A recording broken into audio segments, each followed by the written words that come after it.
I solemnly swear that I am up to no good.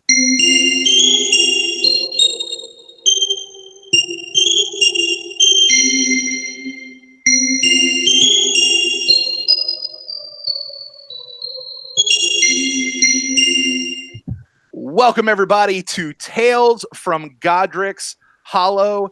This is a very, very special episode of Tales from Godric's Hollow. As you may notice, this is not the voice that you are used to hearing at the top of the show. This is not the muggle, Josh Brown.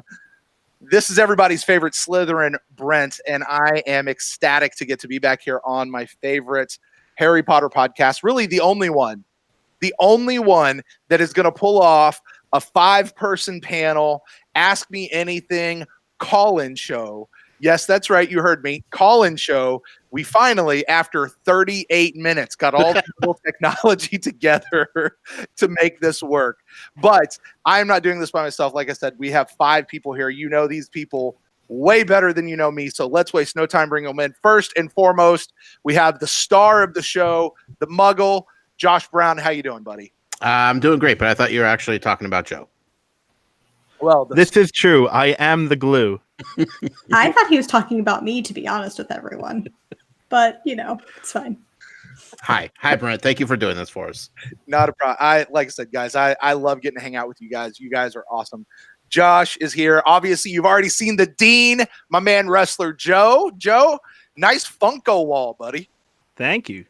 It took a lot of time to start collecting, and I don't even know what I'm at right now. It's got to be like 30 something or whatever. For people listening later on the podcast, behind Joe right now, he has this just huge wall of all Harry Potter Funko. Is that what it is, Joe? Yes, all Harry Potter Funko with one Baker Mayfield, but it's not mixed in with that. Right. I have that separately. And Joe, give us a shot of your shirt. I believe that I recognize this shirt. Fans of the show should know this shirt. He's wearing the world famous a Dean Thomas shirt. In Universal famous anyway. There you go. To go with shirt, handcrafted. Speaking of which, I do have a very, very special shirt that I'll be bringing to LeakyCon. That is not this one. That I am going to be keeping secret until we get there. So, all right, fair enough. Show up in Boston, people. Fair enough. And you have also heard the lovely, the beautiful, the headmistress, Marissa. How you doing over there? Oh, I'm just fine, Brent. Yeah. You know, just chilling out. Yeah. Marissa, you're absolutely one of my favorite people, if for no other reason for the sound batting that you have up around you. Are you making fun of my studio? No, I am not. No, I am a sound guy. You see these blank walls behind me. I wish I had sound batting that I could get my wife to let me actually put that up in this room. So I'm a little she's the pro of the show. Yes. I mean, for real. Well, guys, you are the trio, the Platinum Triforce, the 3 that be, the Ron, Harry, and Hermione of this show. And you guys are awesome. And this is the 150th episode of Tales from Godric's Hollow. Guys, congratulations. And thanks for letting me come in and kind of host this AMA, this call-in show. But we're not here alone. No. You guys have the actual special guest. I'm just kind of over here as a host. You guys have the special guest. You guys all know who it is. He is one of the founders of the show. He is the Professor Emeritus of the show. Matt Sonnenberg, welcome back to Tales from Godric's Hollow, buddy. Thanks for having me. It's my pleasure.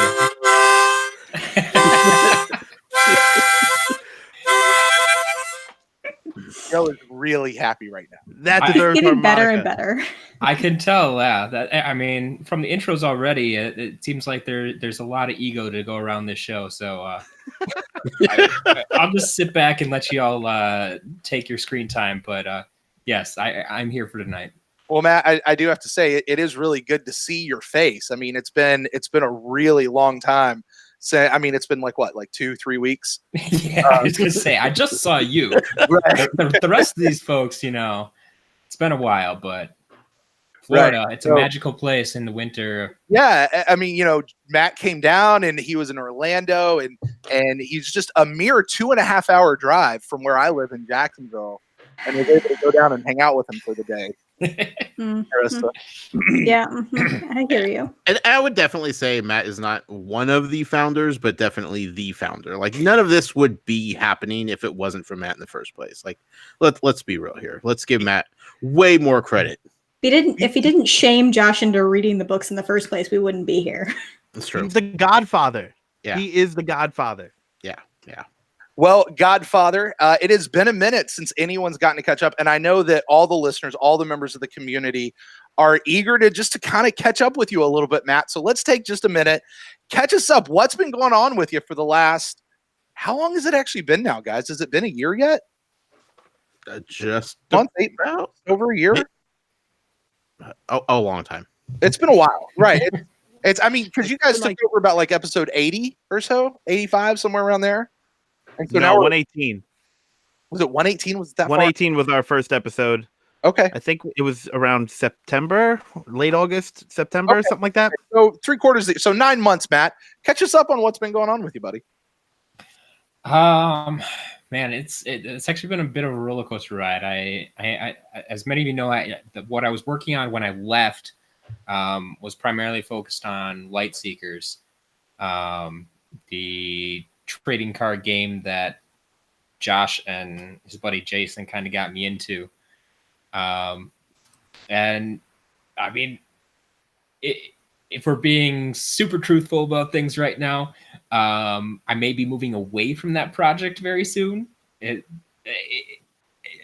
just where it's not something I want to do. It's just where the game has gone. So is the door opening for a return? Is this breaking news right now? No, Sorry, unfortunately not. No, I have like 3 other projects in the wings that it's just a matter of which one steps up right now. So I've been spending a lot of time with D&D. Do any of you play D&D? Never. No. No, I did come across an article where they're getting paid a lot of money to be like dungeon masters, showing That's people true. how to play. Do any of you have any interest? There's a question for you. Matt, I have asked you like 3 times to get me hooked to play this game, buddy. All right. Anybody else? If I the raised my money- hand, but I have no time. So sorry. If the money's what they're saying it is, I will learn the game inside and out, up and down, turned over. Well, Teach me. You may be great guinea pigs for some of the projects I have coming up. So maybe we can work something out. I mean, it doesn't have to be I mean, it's great when people can play a weekly game, but that's not for everybody. If we can get together, once a month on a Saturday, that'd be just fine. That works for me. Matt, let's make it happen. We'll schedule that, talk about that off air. And who knows? Matt just jumped on the episode to just hawk his new stuff. What happened? How'd that happen? I have a theory, okay? You see when Matt shows up on the screen, there's a trunk in the left-hand side. Uh-oh. The real Matt's inside there, and we got fake Matt taking over right now to hawk his new stuff. That's what's going on right now. Is this fat? Is that what we're calling Fat. He is anything but. Matt doesn't listen to the show. He doesn't get it. I have not listened to the past few episodes. I'm probably like 4 or 5 episodes behind, I think. We started calling the fake Moody Foodie. Okay. Yeah. It's by one of our fans. They wrote it in an email and it kind of just caught on.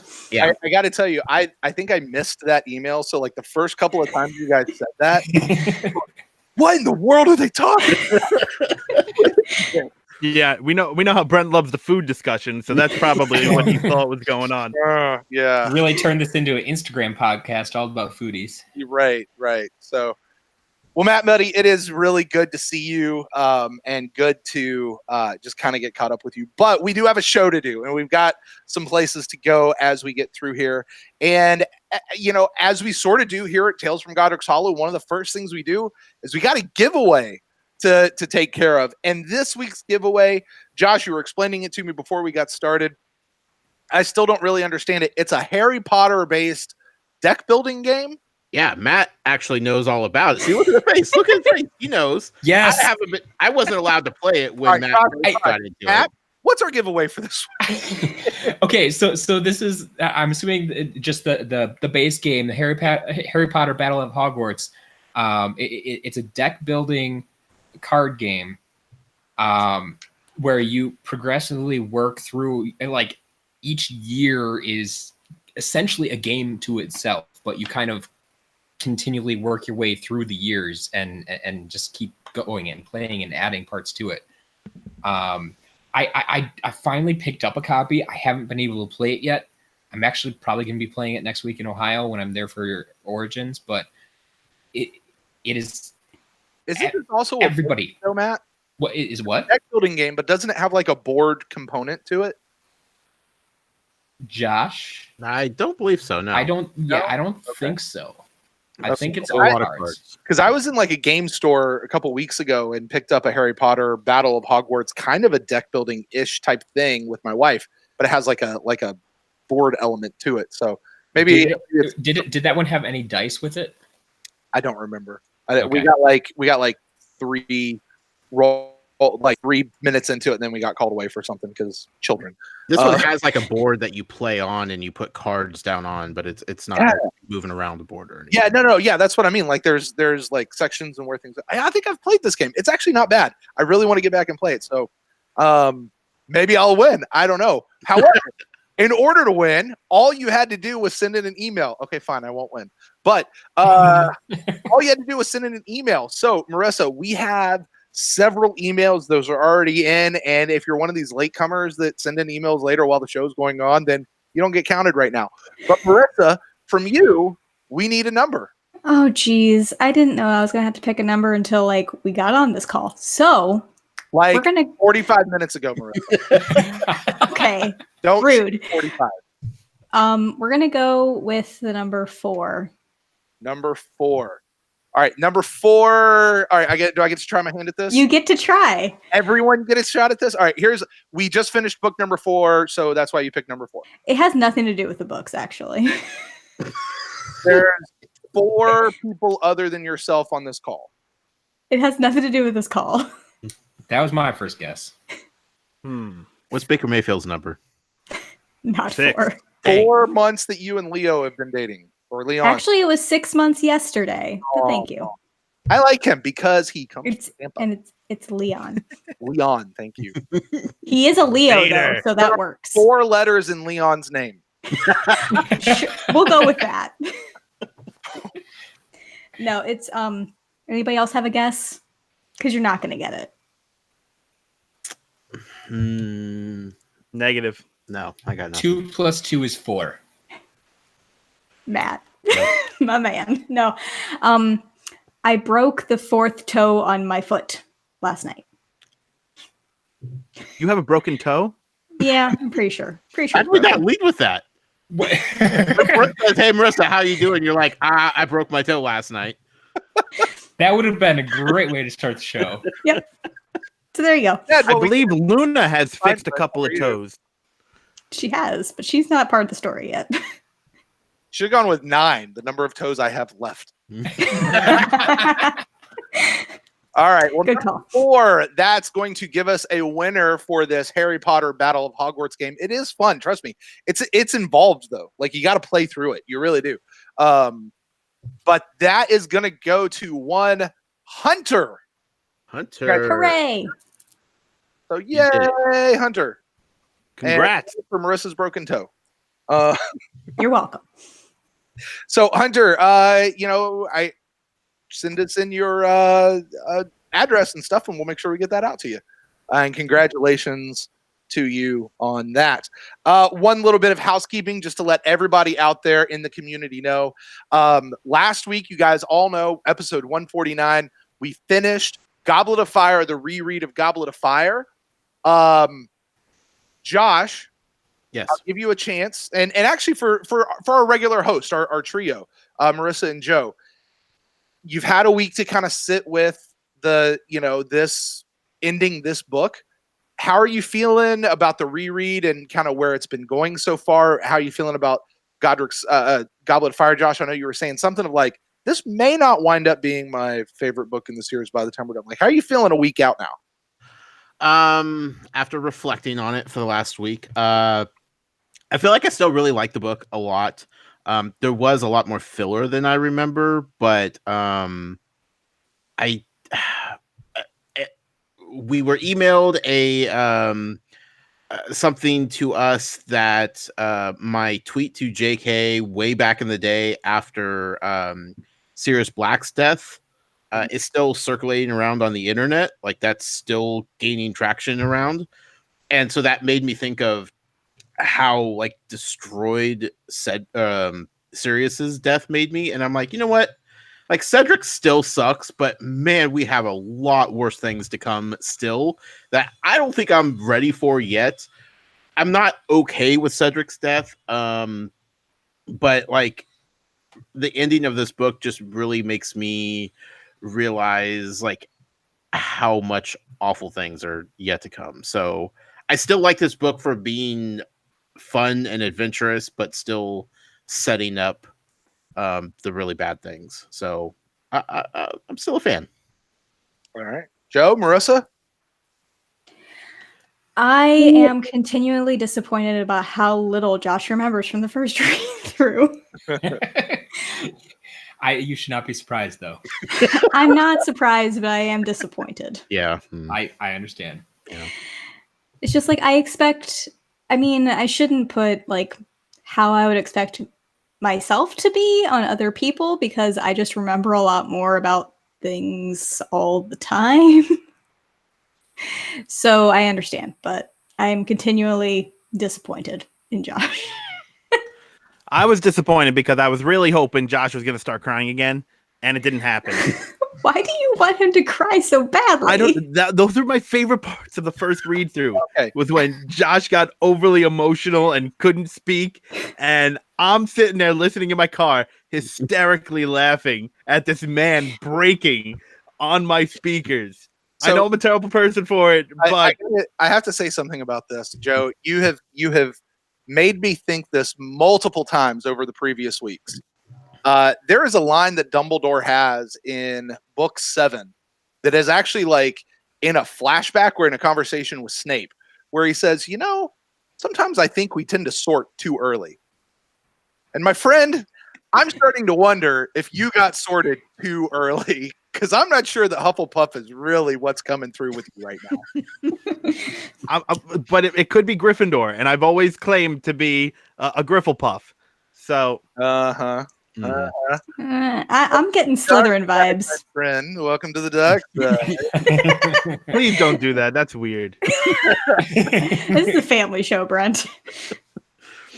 Whatever. We're grown men.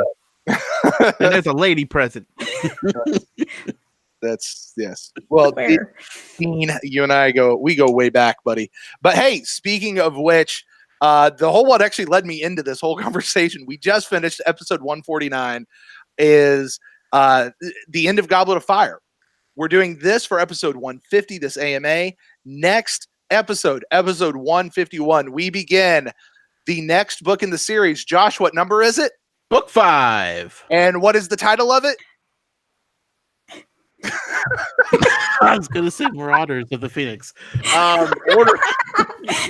Marauders of the Phoenix. I like that. Yeah, it's good. Order of the Phoenix. Order of the Phoenix. We are starting Order of the Phoenix. So listen, community, read chapters 1 through 3. Those are the chapters we'll be doing for episode 151. Before we open the phone lines, before we get to the AMAs, there's one more thing to do. Joe, this is the spot where I'm going to turn it over to you. You got your harmonica ready? Oh, wait, we're not doing that. Dean's List, buddy. You got the Dean's List. Yes, we have a Dean's List entrant to announce. This was from our Patreon. And I asked the question, what did Marissa have to fact check that she begrudgingly had to tell Joe that he was right about? Because you know how I love when Marissa tells me that I'm right. And the correct answer was that Dumbledore followed Fake Moody since the moment he removed Harry from his sight. And that answer was sent in to us by Maria K. So congratulations, Maria. You are our final and 5th entrant into the Dean's List for the month of May. Congratulations. Yay, You did it. Yay, Maria. All right, so Joe, that's the final entrance for month of May. So what comes next with the Dean's List then? All 5 participants or entrants, I should say, you know who you are. We announced you. You need to send in a number from 0 to 100. And you know how we do. The Muggle is going to send me a very special number, and you Matt's have to going guess what happened. Matt is going to this week. Oh, Yeah. the professor. Don't say it now, Matt, but think about it. The professor will get in touch with me and give me a number between 0 and 100. And whichever person is closest will be the winner for the month of May. So think on that. All right. So those of you, the 5 of you who have been in the Dean's List, make sure you send in that email with the number talesfromgodricshollow@gmail.com. All right, guys. Well, hey, listen, the core of this episode is a lot of celebration. We got a lot of emails people sent in, lots of questions to ask you guys, lots of questions from the community. But this is not only an AMA through email, we also have a telephone line. And that is up. The phone line is open. If you guys would like to call in, you're joining us live in the YouTube chat room. I want to say hello to everybody who's over there in the YouTube chat room. You guys can call in. I'm going to give you the number in just a minute. But here's just so you guys know how this works. We only have one phone line. So if somebody's on the line, just wait and call us in afterward. Also, just call in and interrupt us. Don't wait for us to finish what we're talking about. Don't feel like you have to add what we're already talking about. We'll get back to that. You just call and interrupt us. We'll pick up the phone. Do keep in mind this is a family show, so watch what I say. But we will get you guys on with whomever it is that you'd like to talk about. That number. Do we have the dump button ready? I can cut them off at any time. Nice. Right here. I got it, buddy. I got it. But listen, you guys, here's the phone number. It's 864-729-2827. That is the number to call in. It's 864-729-2827. We will get you guys on the line with the dean, the muggle, the headmistress, and the professor emeritus. You guys will get to talk with them, and that will be super fun. But for now, guys, let's go ahead and jump in to email number 1 from the AMA. 864-729-2827. Your first email, guys, comes from Matthew. Hi, Matthew. Matthew says, hello, Joe. He has a couple of questions. And this is directed to everyone, no one specifically. He says, obviously, you are all Harry Potter fans, but what, if any, other book series, very specifically series, are you fans of? Josh? Goosebumps. I don't read books very much, and when I do, they're not series, they're not parts of series. Matt knows how hard it was to get me into this series, so yeah, this is my one and only series currently that I am emotionally invested in any capacity. All right, Joe? I'm in a similar boat to the Muggle here. I don't do much reading. Not fantasy series-ish type stuff. But I will say that if there was a series that I would like to read, that it's on my bucket list, I should say, is Chronicles of Narnia. Okay. I want to get into that series, and I believe there's 7 books there as well, if I'm not mistaken. So there we go. And I will tell you, they're very fast reads, all of them, like very, very quick reads, and they're not super long either. So, good books. I'd highly recommend them. The only question is, what order would you read them in, Joe? Would you go order of release, or would you go chronological? I might do the same order as I read my Harry Potter books. Just random. Yes. 4, 6, 1, 7, 3. Basically. Yeah. It's like, I don't even recall. I'd have to go back. I wrote it down at some point. I was like, I need to keep track of this because this is too ridiculous not to know. So with those books, they were released out of chronological order. Yeah. Well, it was like they did Lion, the Witch, and the Wardrobe, which is actually the second book in the series, chronologically speaking. And then like he went back and wrote a prequel. Oh, okay. And then he wrote like a couple others, and then he went back and like wrote like this one takes place in between these 2 books. Gotcha. It's not really the main. That's not confusing at all. So it is kind of like how I read the Harry Potter series. I mean, you'll understand when you start reading them, like why things happen in different orders. Like it's unique. Yeah. Like it's not time travel per se, but it's not. I mean, he did write them in order. So it was intentional the way it was done. I would contend he wrote them in order. Okay. But I know that he set out with like a specific series of like, I'm going to tell this story arc through these 7 different stories like JK did.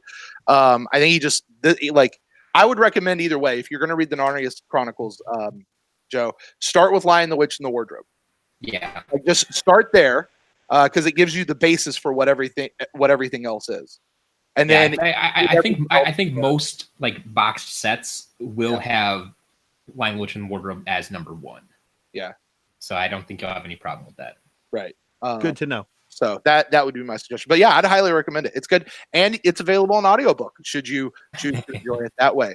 However, does Stephen Fry do the audiobook to that? Probably not. Just saying. I doubt Stephen Fry did a Narnia. He might have, but I doubt it. So, all right, Headmistress, any other book series that you are a big fan of? I read the Odd Thomas series, which has 7 books in it. I liked that. That was probably the only other like real series I got into. I read the Hunger Games, but that's just because it was kind of like a phenomenon in itself. I have the Chronicles of Narnia in a single book. All of the stories. I just haven't gotten around to it because I'm kind of having to read stuff for a show. So I don't have a lot of free time to read. What show is that, by the way? I think this one. I think that's what it is. Oh. But yeah. So I'd say Odd Thomas was the what I would say Odd Thomas is the one I got into. But yeah. There you go. Matt, what about it, buddy? We'll throw this one out back at you. I mean, my reading nowadays, unfortunate for this question, revolves around, business and entrepreneurship. Like, ew. Those are the books that get me. They don't really come in series. The last series I can think I read, I mean, we're probably back in grade school, honestly. And Chronicles of Narnia was one that popped in my head. And then I read things like, Boxcar Children and the Harding Boys. I basically read everyone in existence at that point of those series, which, was much larger. I mean, the books were shorter, but yeah, there were like 50 books in each series too. So, in my adult life, I think the only series I have actually read all of has been Harry Potter. There you go. For me, I don't really have another series. I have some one-off books. I listen to books just for me personally. I listen to audiobooks. And you guys know the movie The Martian? Yeah. Matt Damon. I've read that book. Yeah. Yeah, I've read that book too. But listen, no. If you haven't done it on audiobook, it's a whole other like experience. Just like because of the way the book is written. Like it's like as a diary, and the guy who reads it is phenomenal. So if you're into audiobooks at all, The Martian by Andy Weir, I think is his name. I guess the other one, and this isn't really a series, but I like the Gregory Maguire books. He's the guy who wrote Wicked, The Life and Times of the Wicked Witch of the West, that the Broadway show is based on. Oh. Yeah. And he also did like Mirror Mirror, which flips the idea of Snow White on its head. Does something about the Stepsisters, which is about Cinderella, and flips that whole thing. Like it's all about flipping the tales that we're so familiar with on their head. I like a bunch of those books. Those have been fun. Is that similar to like Pride and Prejudice and Zombies? Not at all, but okay. That was great. I watched that the other night. It was such a train wreck. Oh my gosh. Okay. Are we surprised the 2 Ravenclaws were the ones that read The Martian, by the way? Not at all. No. No one's surprised. And they were the ones that actually had answers to this too. I mean, mostly. I don't read. I'm a Hufflepuff. All right. listen, there's a lot of people on this panel, so maybe I'm going to pick and choose who gets to answer each of these questions that are open to everybody, just to help us get through. What are your top 3 favorite movies? Who wants to tackle it? I'll give it to anybody. Top 3 favorite movies. 2 Ravenclaws and 2 Hufflepuffs. That's a good one. Fight Club, Ocean's 8, and oh boy, a third. Let's go with Blair Witch Project. All right. Weird. Yeah. Beauty and the Beast. All of mine are Disney. Just gonna let you know. I have no problem with that. Beauty and the Beast. So not the remake, even though Emma Watson's amazing. The original, Mulan, and I'm gonna have to say that the remake of Aladdin actually edges out the original Aladdin for me a little bit. I saw it this weekend. It's pretty good. Whoa. I still haven't seen the remake, and partly because my wife is worried about it. Yeah, about Genie? Ruining the first one. No, you see, that's the thing. I love Will Smith. Everything with Will Smith, I love. How could you not? So, like, I don't think I'm gonna have a problem with it. And I think I'm gonna enjoy it. Like, I'm gonna be able to separate it from the original, that type of thing. Yeah. But it's Aladdin is my like all-time favorite movie. Really? Yeah. Wow. Wow. I like a lot of what they did in Aladdin live action. Like a lot of the, not changes as much as Creative liberties. Yeah. I like a lot of what they did. Yeah. I have my criticisms too, but I do like them. Okay. One more thing for everybody. Each of you now gets to name a random character from Harry Potter, and then there's a second part to this. So we'll go left to right. Joe, name me a character from Harry Potter randomly. Go. Trelawney. Trelawney. Josh. Crazy Cat Lady. Or Bella Fig.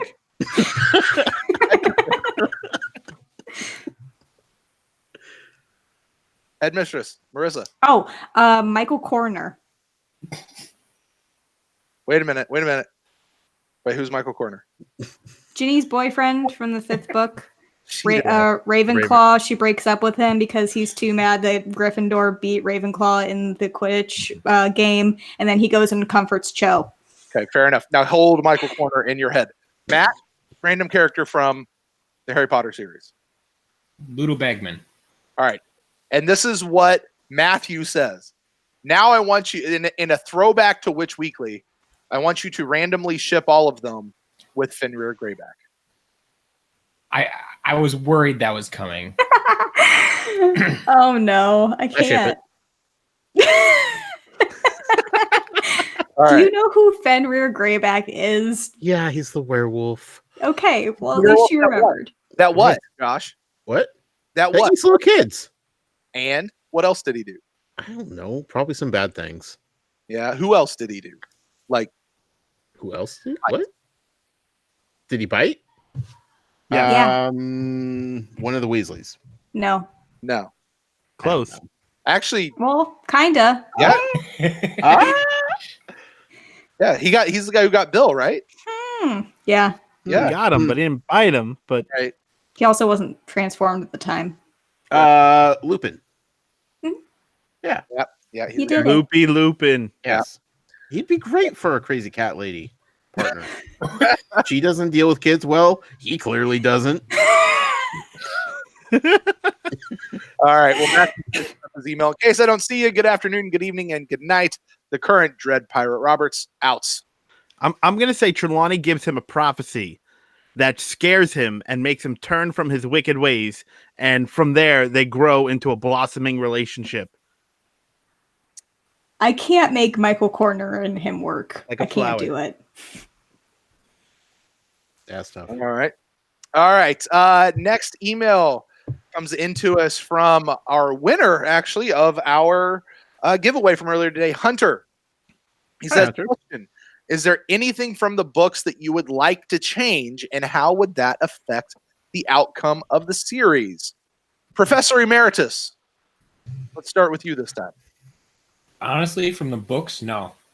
No, I do not change anything in the books. That is gospel. I honestly like how that story played out. All right. Anyone else? Joe?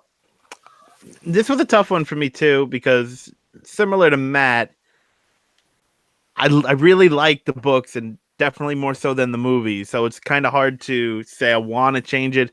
Maybe not having Sirius killed off, maybe holding out on it anyway, maybe till the battle. Mhm. It wouldn't change much other than maybe Harry has somebody to go to for a little bit while longer Mhm. before he gets offed. That's about it. I read a very interesting headcanon piece about Warrington being the other champion for Hogwarts and Goblet of Fire. That I really liked how they explained how it would have affected the rest of the series, like having a Slytherin be the first one killed in the war. And I think that could have made it a lot different, and I think I would have actually preferred it the way that this person wrote it out. Obviously, they're not JK, so there would be some things that she would have to work out, but I think that would have been a cool idea to have a Slytherin be the one that Voldemort has killed first in the new war. That would be an interesting twist, I think, to see not only if Voldemort could kind of like sense that he was a Slytherin, but if he would have treated him differently, or if he is just another spare. Yeah. Well, what if, maybe he tells him to grab the cup and go back to Hogwarts and leaves Harry without an escape in the cemetery. And then what? Dumbledore would have to arrive to save him. Aha!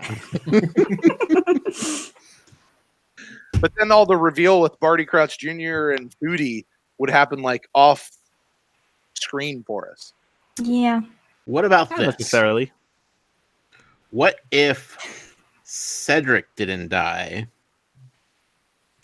but Victor Crumb did? Ooh. Does that change the story in any way, shape, or form? Hermione's sadder. She doesn't have a pen pal. Yeah. Okay. Well, I mean, it could have created something more along the political lines. Yeah. Like not necessarily with our trio or with, what's happening specifically at Hogwarts, but maybe just overall with the larger wizarding world, Right. the various wizarding countries. Sure. You imagine at some point those guys probably go to war every once in a while throughout history. So, Maybe. Karkaroff would probably be pissed. Yeah, but he still bails anyway. But would that give him the gumption to try to No. fight Voldy? No. No. Join the Order of the No. Phoenix? No. No? all right. Hunter has one more question before we get there. I'd like to remind everybody listening to us in the chat room, the phone lines are open. That phone number is 864-729-2827 if you'd like to call in and have a question for anyone on our panel tonight. Hunter sends in a second question. This is the winning email because he's double dipped on us here. He said, thought of another question. If you were in charge of making another Harry Potter series, TV, or movies, either way, who are some of the people you'd choose for the cast? Okay, so I saw this email come in, and I spent a ridiculous amount of time. More Go for time than I should have ever thought to try to recast some of these people. I have a whole paragraph. Joe literally broke out a yellow pad of paper. These are kind of what my my notes look like for a weekly show. Wow. More or less. Okay, so where to begin? Okay. You know what's hard? I don't know many little kid actors and actresses to cast as like the trio and stuff. Anyway. So I kind of Animate him. Yeah, you would animate him. Okay, so Nicholas Hoult, I would cast him as Cedric Diggory. He has a very Cedric look to him. Danny DeVito as Mundungus Fletcher. I think that works. Sold. Either And younger, obviously. Anna Kendrick or Emma Stone as Ginny Weasley.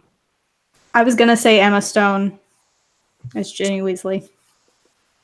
Nathan Lane as Professor Lockhart. Now he doesn't have a build for Lockhart, but I just see him playing the character very well. Sure. Yeah. I've said in the past Benedict Cumberbatch for Snape, but I also thought of Adam Driver as maybe a good Snape. He certainly has the look, yeah. Jim Carrey as Ollivander. I think would be ridiculous. Not enough screen time for him, though. Yes.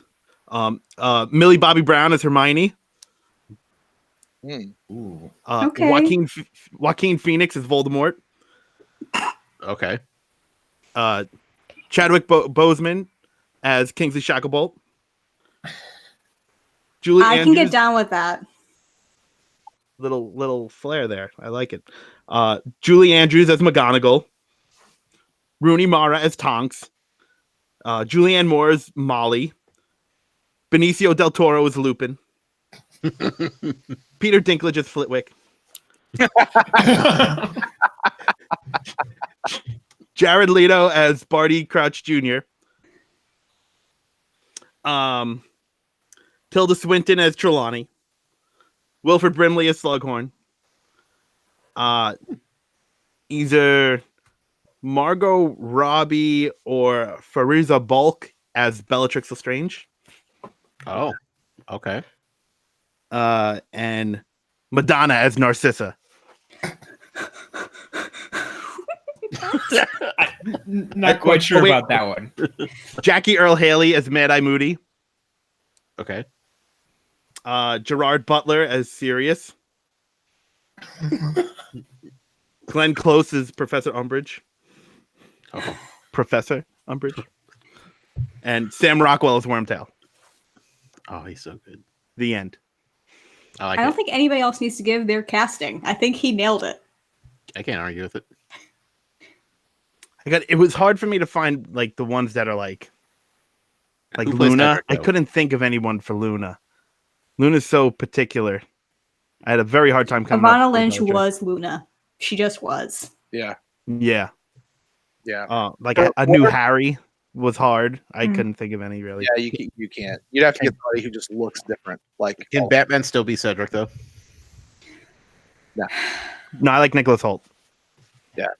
For whatever it's worth, Joe, over in the YouTube chat room, our friend Val, hey Val, she says Chase says yes to Jim Carrey as Ollivander. So you got one vote there. Yeah. Mel says Gerard Butler all the way. Okay, I got a couple. There you go. There you go. All right. Moving on, guys. Next email. If you guys want to call in, 864-729-2827 is the number. You guys can do that. It says, Dear Marissa, Joe, Josh, Brent, and Matt, congratulations on your sesquicentennial episode. Sesquicentennial. Sure. Go with that word. Screech, screech. I really wanted to make it to the live episode, but it's in the middle of the night for me. So special hi to Brent and Matt. Hi. This is from Appy, by the way. First time email to the both of you. Just some silly questions that popped in my head. Matt, what do you think of the new segments on Tales from Godric's Hollow? I approve. I've told them this before, and there are things that I just never would have thought of necessarily. And when Josh and I kind of discussed this as I was leaving or getting ready to leave, like one of the things he was looking for was people with new ideas. And like I had some ideas of things we could do if I stuck around, and now that he's been all the way through the series and there's different things we can talk about and different ways we can discuss them and stuff. But just the way the three of you have gone about it and the segments that you've come up with, I applaud you. It's been great to listen to, and I think the fans seem to be enjoying it. So, well done.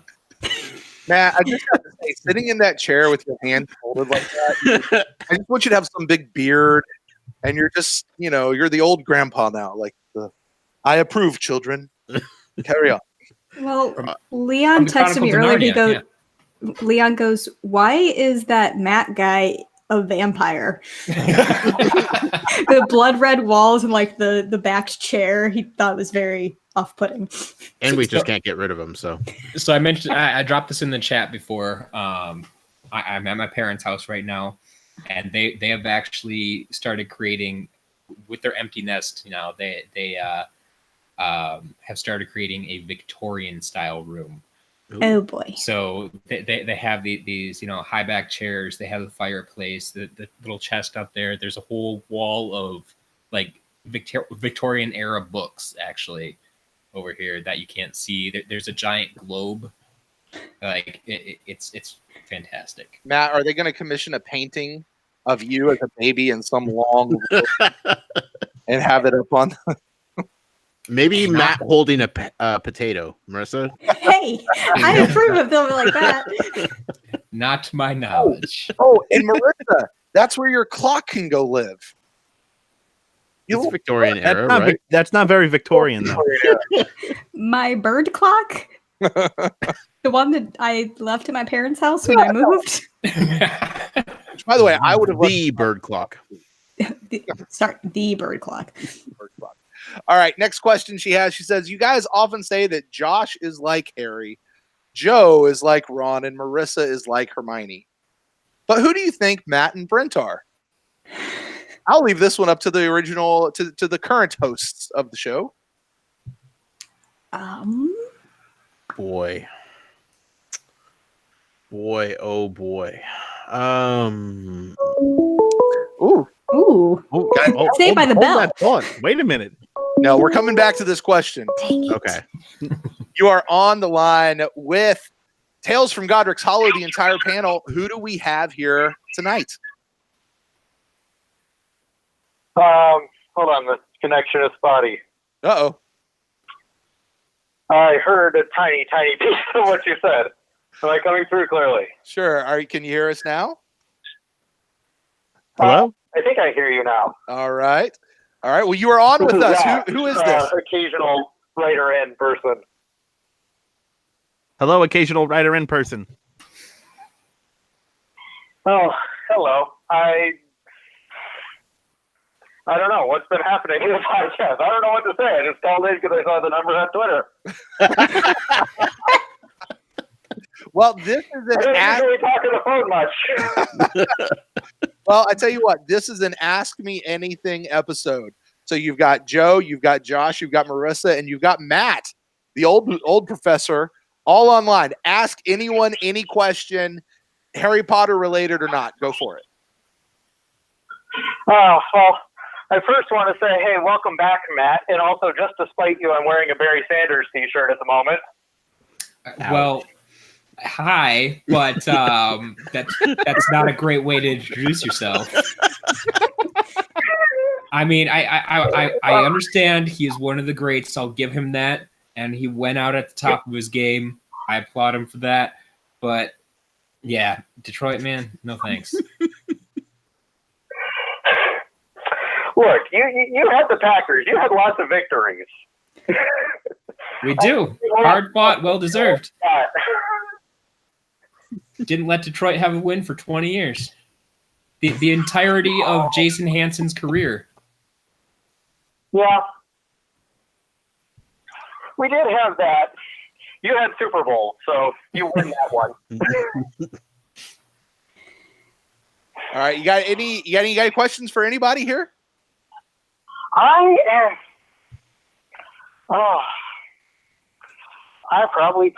coming across terribly on the call because I didn't call in with a plan. I just called in. I saw the phone number and was like, hey, I'm not doing anything right now.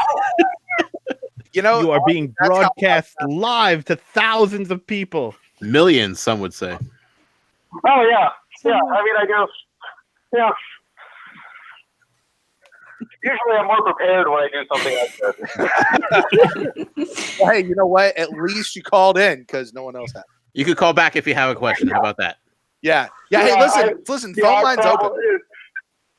I doubt I will. I'm over here on the Eastern time zone, so it's a little later. But Yeah, I just want to say, I guess the one thing I will say is, I think I have been listening to this podcast since sometime in Chamber of Secrets, I think. And I mean, the original run through when it was Matt and Josh. And just thanks. Thank you. I have enjoyed this podcast a lot. I've listened to it consistently over the entirety of that time. I think I've fallen behind once when I was a week behind. In fact, even when I started, I listened something like to each episode twice because I am kind of an insane person. We love insanity here. We're all a little crazy. Don't worry about it. You're just as sane as we are. I mean, the insanity is part of why I listen.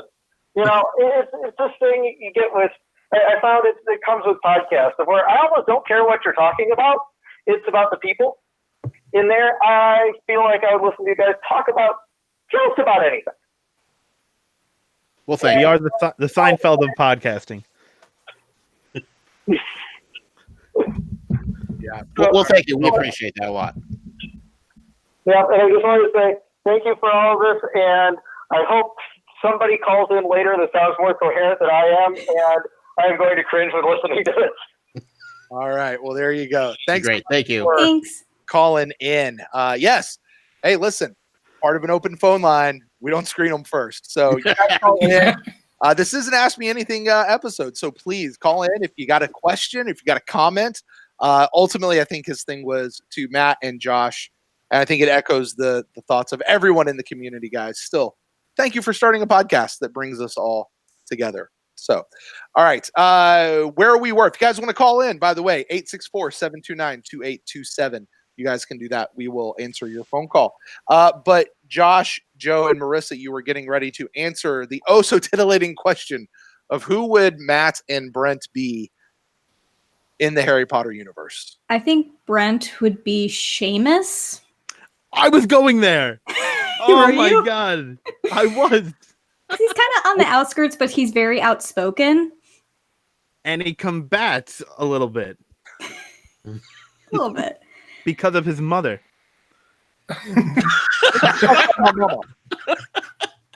Don't talk about Brent's mom like that. That's not nice.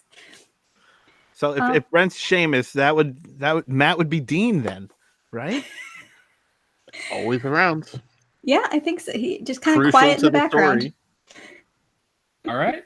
Part of the foundation. Yeah. I ain't lying. I was kind of hoping for Neville, just to be honest with you. But I'll take Seamus. I'm better with my eyebrows, though. I was wondering why you were doing that while you were rubbing your eyebrows. Eyebrows. If anyone hasn't noticed, my eyebrows have grown back. Oh, got it. All right. For anyone else out there who would like to answer, I'll take two answers for this. If you had a magical beast that was a familiar, like Fox is for Dumbledore or Crookshanks is for Hermione, what would it be? Giant squid.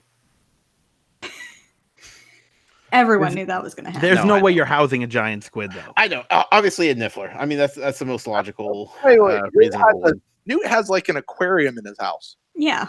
But Josh Totally. doesn't. Yet.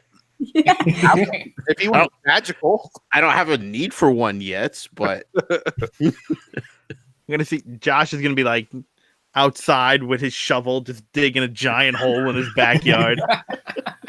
Watch out, Val. Maybe it could be a tiny giant squid. I'd totally be down for a Niffler, though.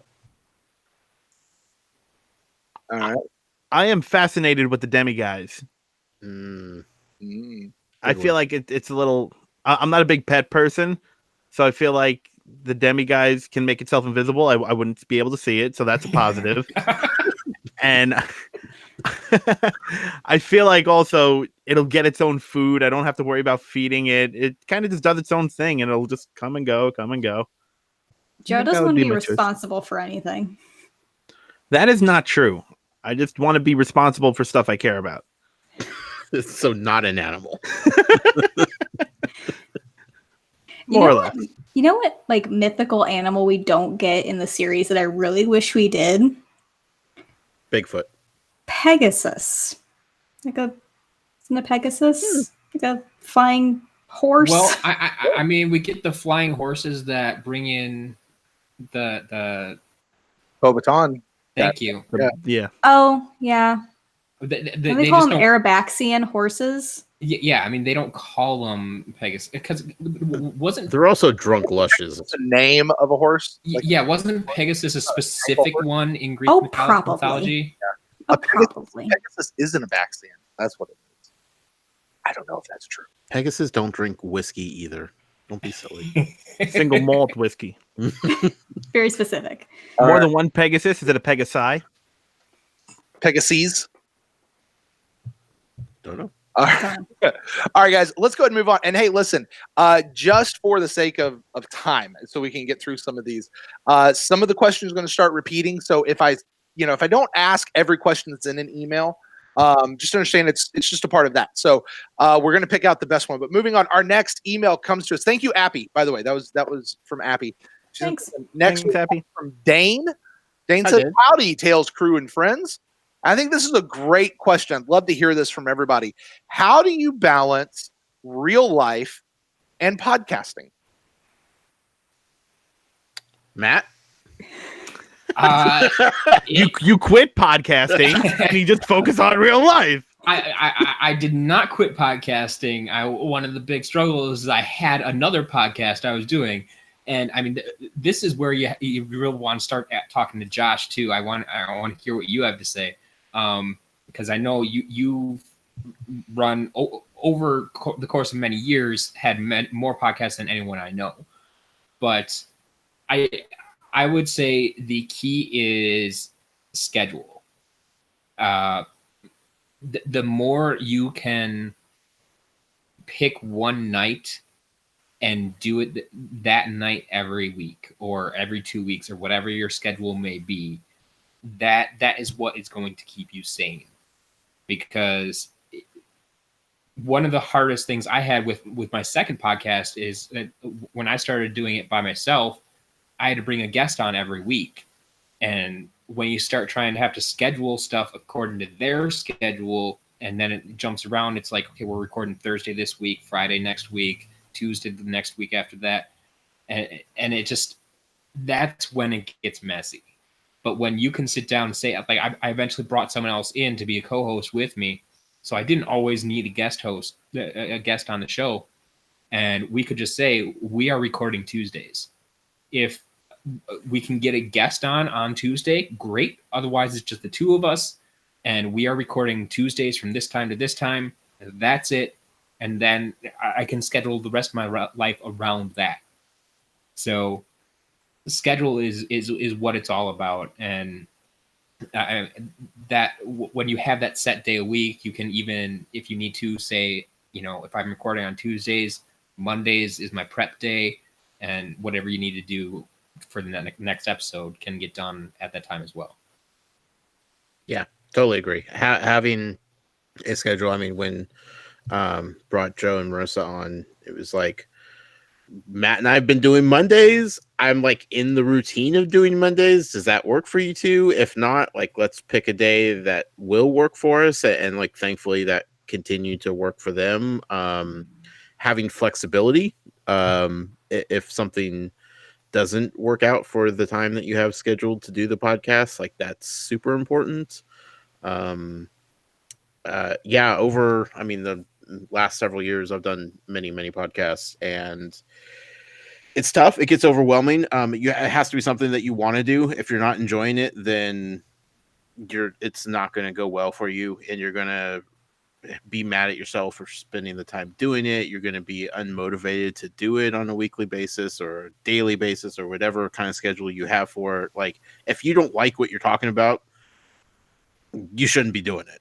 Like, plain and simple. I mean, that sounds super obvious, but there are times when I've heard people podcasting about something that they had no interest in, and you could just tell. And it's something that you really have to want, because we're not doing this. I mean, other than Matt, of course, who's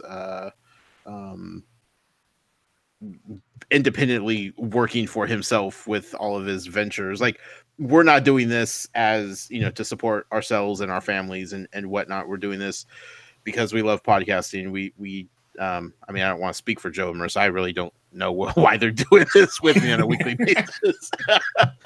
I do it because I love it. I do it because I love the community that it creates when you do have something good going. And working it around several kids and job and home life and everything else is super tough. Sometimes sacrifices have to be made, but you have to go in knowing that that's going to happen. Both directions.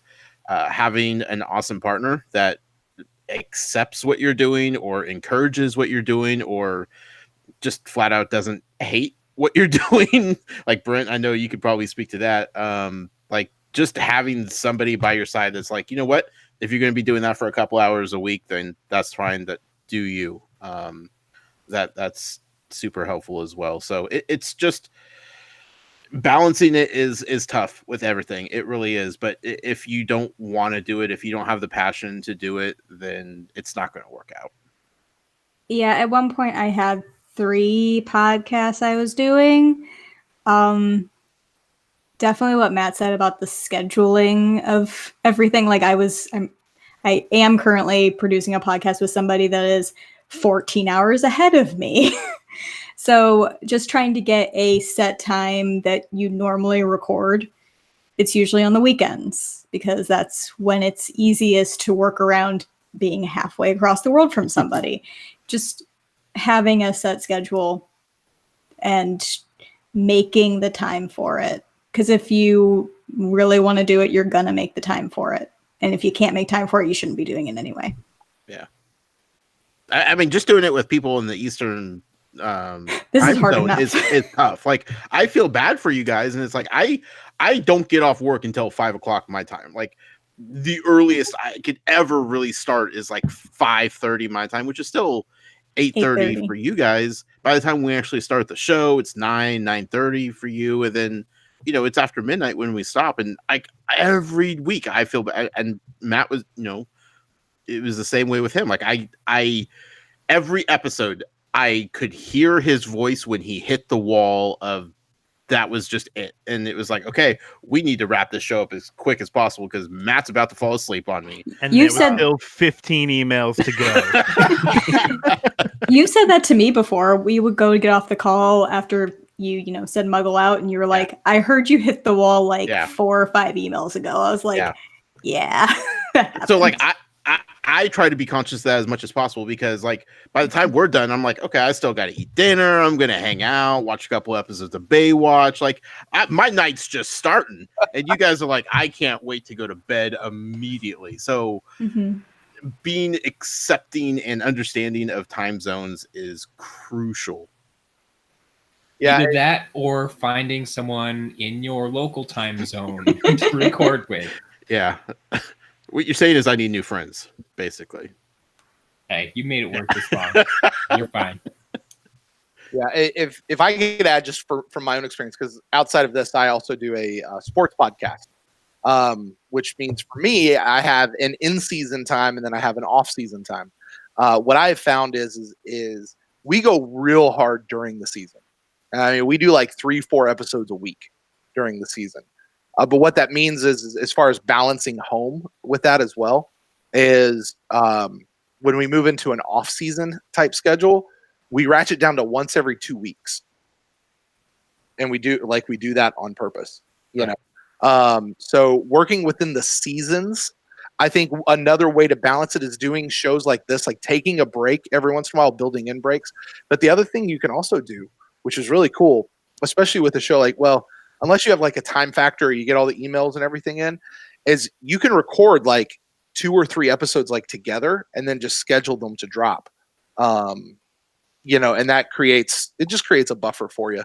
Yeah, that's something I was able to do with my other podcast. It wasn't necessarily quite as time sensitive where, like I said, I didn't have people emailing in. It wasn't, we're reading these chapters consecutively or anything like that. It was just like, all right, now we're going to talk to this guy who won this tournament last week. But then the next week after that, we're just talking about the game. It's like evergreen content. Mhm. And so it didn't matter when we talked about it. Josh, I have a question for you. Yo. Because I'm pretty sure out of this group, you and I are the only two that have to deal with kids in the house, consistently with this. For me, I have young kids. Generally, I'm recording after the kids are in bed. Which I don't even start until 9:30, 10 o'clock, sometimes 11 o'clock at night. Right. And I can certainly hit that wall if we go till 1 o'clock. How do you do that? Because you're doing this way early in the evening for you. Sure. I mean, our youngest are 10, so they're fairly self-sufficient. Mondays usually is softball practice for one of the 13-year-old. So she's out and about. The oldest in the house, he's 16. He's doing his own thing as it is. Plus Val's home. So like when I'm podcasting, like it's her one night of the week that she has to make dinner because I don't have time to do it. So she holds down the fort while I'm busy on Mondays. Thankfully, kids don't run in, and like when kids are younger, like it is way harder. Like I have, over the years grown up, podcasting and podcasting with smaller, younger kids is far more challenging than when they get to the point where they have their electronic device, they have YouTube. They're going to be fine for a couple hours, regardless of what you're doing in the other room. So, all right. Yeah. All right. Well, Dane, thank you so much for your email. He says, thanks for letting us get to know you guys better. All right. Next email comes into us from Jess. Jess says, hello, Platinum Triforce and Professor. Number one, Josh, on your second read through, what are you most looking forward to in books 5 through 7? Camping. Yeah. Everybody's favorite. You love camping. No. Curious. I think mostly I'm really excited for the return of Sluggy. I really appreciate him as character. But I'm also like, as 5 starts ramping up and like we have like the prophecy and then we have like the Half-Blood Prince, even though I knew the Half-Blood Prince going into it was Snape the first time around. I'm excited to have at least like the base knowledge of what's going to happen so I could try to pick up on all the smaller nuances that Matt tried to like point out on a weekly basis. And I was like, I don't know what you're talking about, Matt. Like that didn't happen in my book. So hopefully like getting into like the nitty gritty of that kind of stuff is what's going to be most fun for me. All right. Marissa and Joe, do either of you guys have pets? I sometimes dog sit my boyfriend's best friend's dog, but no, I don't have my own pet. What? Brother's roommate in college. Well, no, it's his best friend's dog. I mean, I've heard some convoluted trains like that but it's not usually related to dog sitting. I guess that's a little twist that got me there. Her name is Zoe, and she's very adorable, and we'll have her for another 3 days before she goes to Florida forever. Florida's a great place. Just don't get That's what I hear. I was gonna say, I don't know if I trust a dog in Florida. Well, the owner is moving to Florida, and the dog's just going with her. Just have a pet alligator. That's all you need. Great. Florida's great. Somebody pulled one out of the ocean at Jacksonville Beach yesterday. Perfect. No? What about it? Any pets? There are 2 dogs that live in my house, but I do not claim them as my own. Weird. That's what my kids say when I ask them to feed them or walk the dog. It's like, it's not my dog. So yeah, Archie and Maggie, they bother me all the time, and I generally shoo them away. And good man. Yeah, that's basically my relationship with them. Matt, I'm going to direct this question to you. What is one book to movie change that you were happy with? Oh shoot. There is one I cannot come up with right now. Okay, think on it. I'll go while Matt thinks, and I'm probably gonna get a lot of heat for this. Uh-oh. It doesn't necessarily make sense in the story, but for whatever, I just enjoy it. I enjoy it, and that's in movie 6 when the burrow goes up in flames. I will hurt you. Yeah, that's the worst. I love that scene. I enjoy it a lot. I can't even talk to you, Joe. I think I'm kind of with Joe because like when I saw it, my first issue with it was like that's not in the book. That's not part of the story that I'm familiar with. But like when you think about it, it adds like another whole layer of like just danger and darkness to the story that's like very intriguing. Like because the Burrow is a place that we kind of grow up with Harry outside of Hogwarts, and like that's special to the readers as like a second home for Harry. So to see it burn up in flames, like that's an emotional pull that the movie did well. Unfortunately, like there's just like no real payoff to it after the fact. But well, it doesn't make any sense to do, right? Because like, why would the burrow not be protected? Like, hello, and then it goes up in flames. Okay, they shoot water at it, and then they just refix everything, and it's fixed. See, that's why we're living in a magical world. Like, I understand that whole aspect of it, right? What was that? Why burn it down in the first place then? Like, we'll just fix it. We'll just put it back, right? Unless it was destroyed or burnt up with dark magic, and they can't fix it. Fiend fire. Oh, there you go.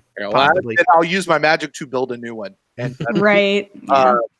I have one that I actually really, really like. I like the fact that at the end Harry snapped the Elder Wand as opposed to just let him go back. It's freaking out. No, because I hate all of these. No, because here's I'm with you, Marissa. Don't worry. Thank you. No, here's the deal. Because Harry goes on to become an Auror, right? The Elder Wand will change its loyalty based on somebody just disarming you. At any point, does Harry in his entire career ever have somebody disarm him and let him lose his wand? Yeah, it happens. And it's going to happen. And that Elder Wand will not like just go off into oblivion as was Harry's plan. It is a bad plan that Harry says, I'm just going to put it back in Dumbledore's tomb. And when I die, everything will be goofy.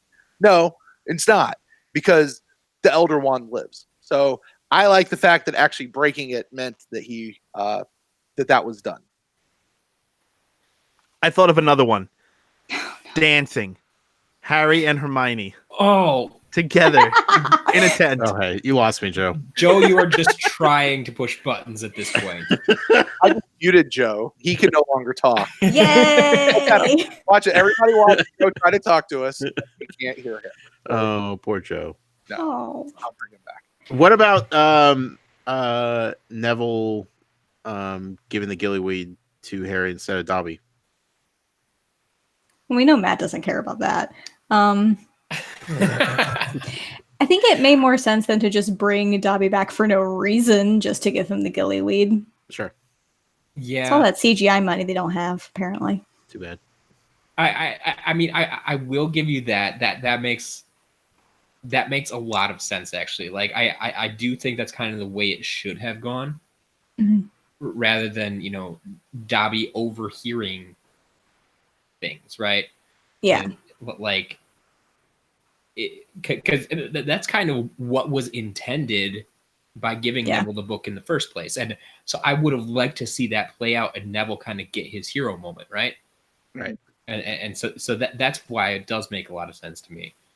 Plus, we got the "I just killed Harry Potter" line out of it. That is pretty good. Oh, actually, don't get my wife started. She will tell you that is the worst line in all of the movies. Really? Yes. Wow. Yes. Well, I won't ever say that to your wife. Yeah.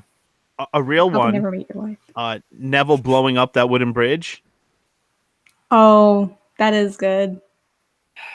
I enjoyed that. You and whose army? Pretty good.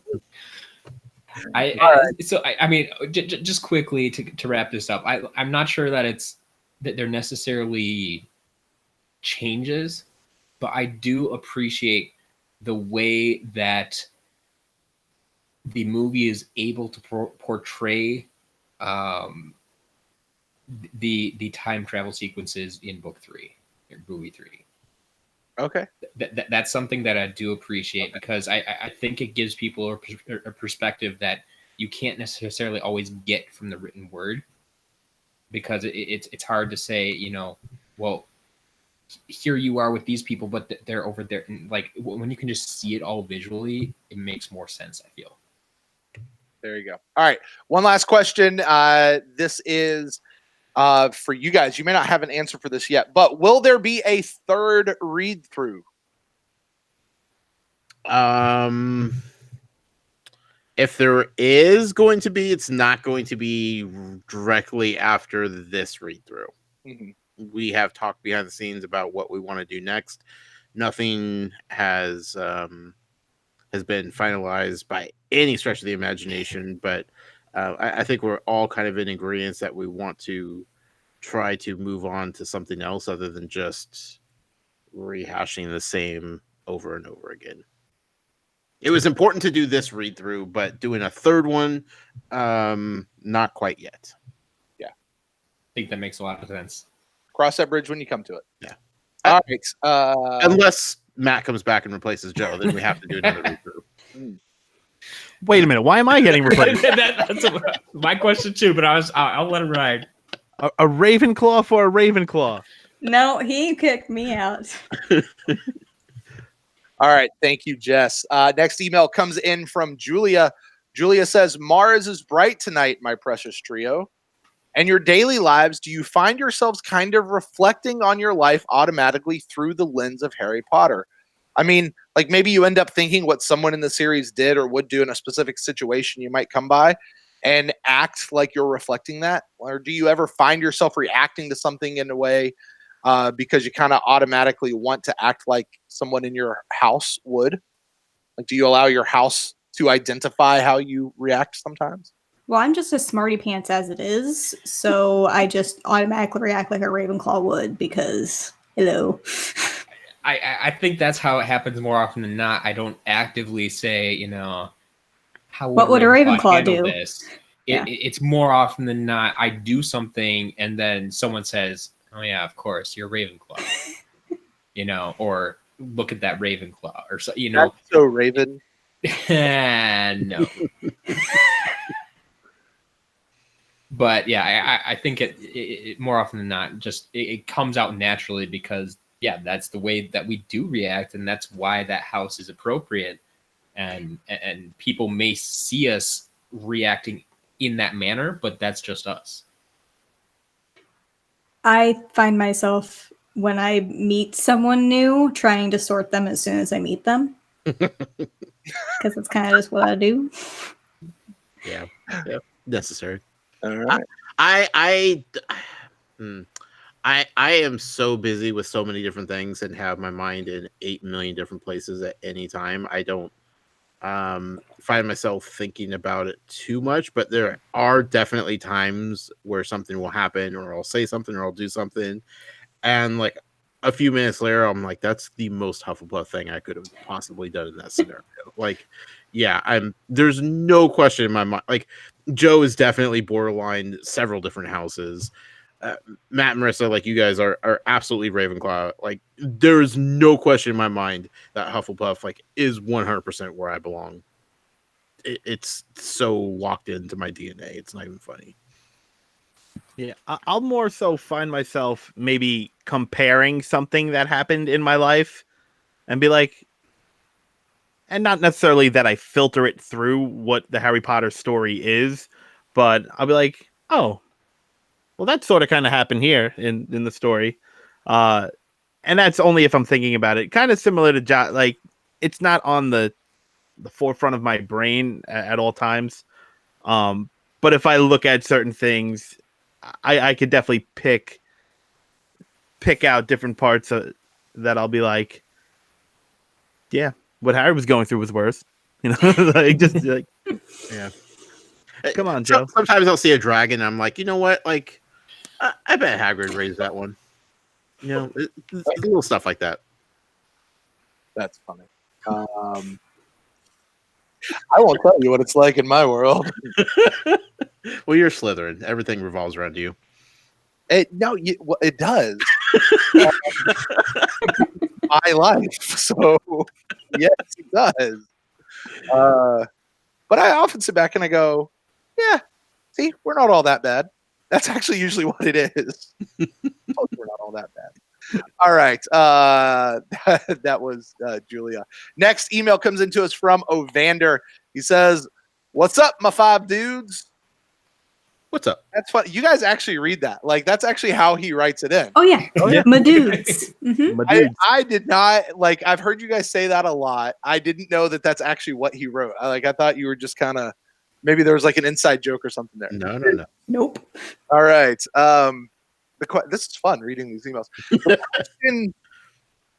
The question is, I would like to know what each of your followers would have tattooed on them. Basically answering the giveaway question from last week. I feel like this would tell us a bit about you. So if you had followers, what would be their dark mark, so to speak, that would represent them with you as their leader? Joe, let's go to you first. I don't see. I'm not a tattoo guy, so I'm probably would never get a tattoo. So I wouldn't force anybody else to get a tattoo. But if you did, But yeah, it might be something like a fake beauty mark, and then it's just like nobody even knows that it's there, and then it's like, come follow me, and you hit the beauty mark. Or maybe just my initials or something written in script. Just looks like some weird squiggly line. I don't know. I'll brand them. That's the Slytherin in me. Put my initials on them. Headmistress, let's go to you. Oh, this is just going to be the most Ravenclaw thing ever, but I think it would be a book. I was gonna say a bookmark. I'm sorry. It just would be. Not sorry. Sorry, not sorry, because that's just it's who I am. Fair. Matt, Yep. what about it? What would you make your followers tattoo on their body? I have to go with the obvious, I think. Cheesehead. Yes. How's that cheesehead treating you, Matt? Absolutely fabulous. Good. Glad to hear it. It's currently, I mean, it's the off season, so it's on top of the bookshelf in the living Yeah. room. But yeah, in what are we at, Brent? Like 95 days, it'll be coming down. 96, yeah, I think so. Yeah. Okay, that's close. Getting there. Muggle? How about that? Tattoo. Noise. Got That it. one? Yeah. Mm-hmm. Yeah. Or a Show us sloth. that again, Josh. Show us that again. Let's see here.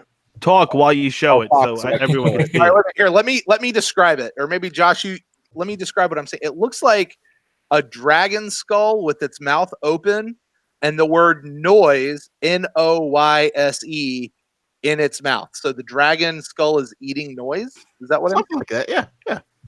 Okay. Maybe he can post a picture of it on our Instagram account so we can see it better. Sure. Yeah, you should do that. Or What if- sloth. Or what about like a little radio wave, or like one of those sound Ooh, waves? yeah, that'd be cool. Like, Why a down the sloth? forearm. I don't know.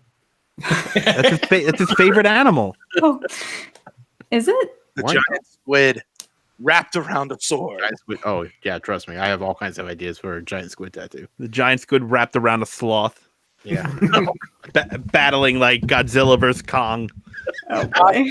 Josh, I have a request. If you ever get a giant squid tattoo, could you please set up a camera and just do like time lapse on it and then post that video? Oh, definitely. Yeah.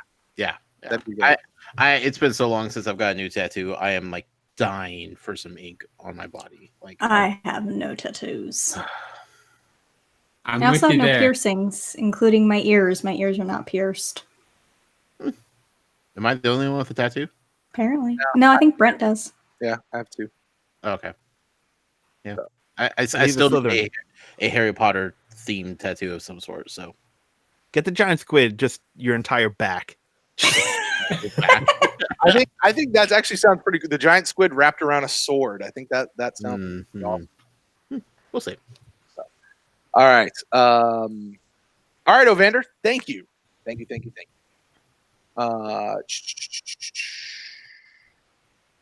radio here. All right, next one comes into from Chelsea. Chelsea says, this question can be for anyone on the panel. If Harry Potter didn't exist, what fandom would take its place for you? Oh, that's even tougher than like what series have you read? This is a whole fandom. Star Wars for Marissa. Strike me as a Star Wars chick. I was gonna say Lord of the Rings for Marissa. Ooh, I've probably seen Star Wars more than I've read and seen Lord of the Rings. That's the right answer. That didn't even automatically come to mind. She It'd looks probably like be an a elf. toss-up between those two. You say she looks like an elf? No. The headphones throw it off. I'm good. Matt, what about? I'm curious about Matt because Harry Potter's been in with him for his whole life, pretty much. Mm-hmm. Yeah, I mean, high school I did spend a lot of time around, Star Wars and Lord of the Rings because that's when those movies were coming out. So I mean, got fit. I didn't get quite as deep into it as my brother or a bunch of my friends did. But had Harry Potter not come along, that could have gone a little bit deeper. But I think I'd probably lean a little bit more towards Marvel stuff. I know I've always been a big fan. Some of my favorites have been Spider-Man and the X-Men. Like those are probably my top two that I don't necessarily see enough of. So, yeah, Cool. That's probably something along those lines, I think. Yeah, I don't think fandoms I don't think if I didn't have this one there'd be another one to replace it. They all sort of coexist. Like I have other fandoms that I like, and if Harry Potter wasn't there, like I would still have these other fandoms. Right. I would just be missing this one. Like there wouldn't be one that Harry Potter doesn't push any of them out, if that makes sense. Sure. You would just be doing more of the ones that you have. Right. Yeah. Filling the void. Yeah, have more time for the other ones, but Right. Or just not do another fandom. Like it just Right. I mean, like for me, before Matt introduced me to this, like I felt like I was at capacity for fandoms. Like, I've had so many throughout my entire life. I'm like, why do I need something else? Like that's ridiculous to even think about. And then it happened. And it's like, okay, we'll just throw it on the pile with all the other ones. Keep it going. So, kind of like kids that way, isn't it, Josh? a little bit, yeah. You just Add another one. It's fine. just keep collecting them. Eventually they move on. Eventually they stop. All right. Yeah, I don't think there would be any for me, to be honest. It would probably be something that I haven't discovered yet. So yeah, I couldn't even tell you what it would be. I don't really spend a lot of time watching TV, so maybe I would have watched Game of Thrones. I don't know. I knew you were going to go there. I really don't know. Go on a Game of Thrones podcast. Book that one. Yeah. Yeah, that'll be fun. Like I've said on the show, a few weeks ago, like we've been binge watching Baywatch, which like I saw like a few episodes here and there back in the day, but like now we're like going through it. I'm like, I'm kind of a fan of Baywatch, as awful and horrible as the show is. Like I'm kind of really digging it. So I was like, is Baywatch my new fandom? I guess so. That's weird, but you never know. Things creep up on you just like that. Bacon. Not to be confused with bacon. Oh boy. bacon's better. So all right. Burnt bacon. Oh, let's not get started. No, We're not doing it. no, we don't need to have that conversation. Already have had it. All right. Moving on. Our next email comes into us from Corey. I hope I'm pronouncing that name correct. It says, new TFGH crew. So this would be more directed towards Joe and Marissa.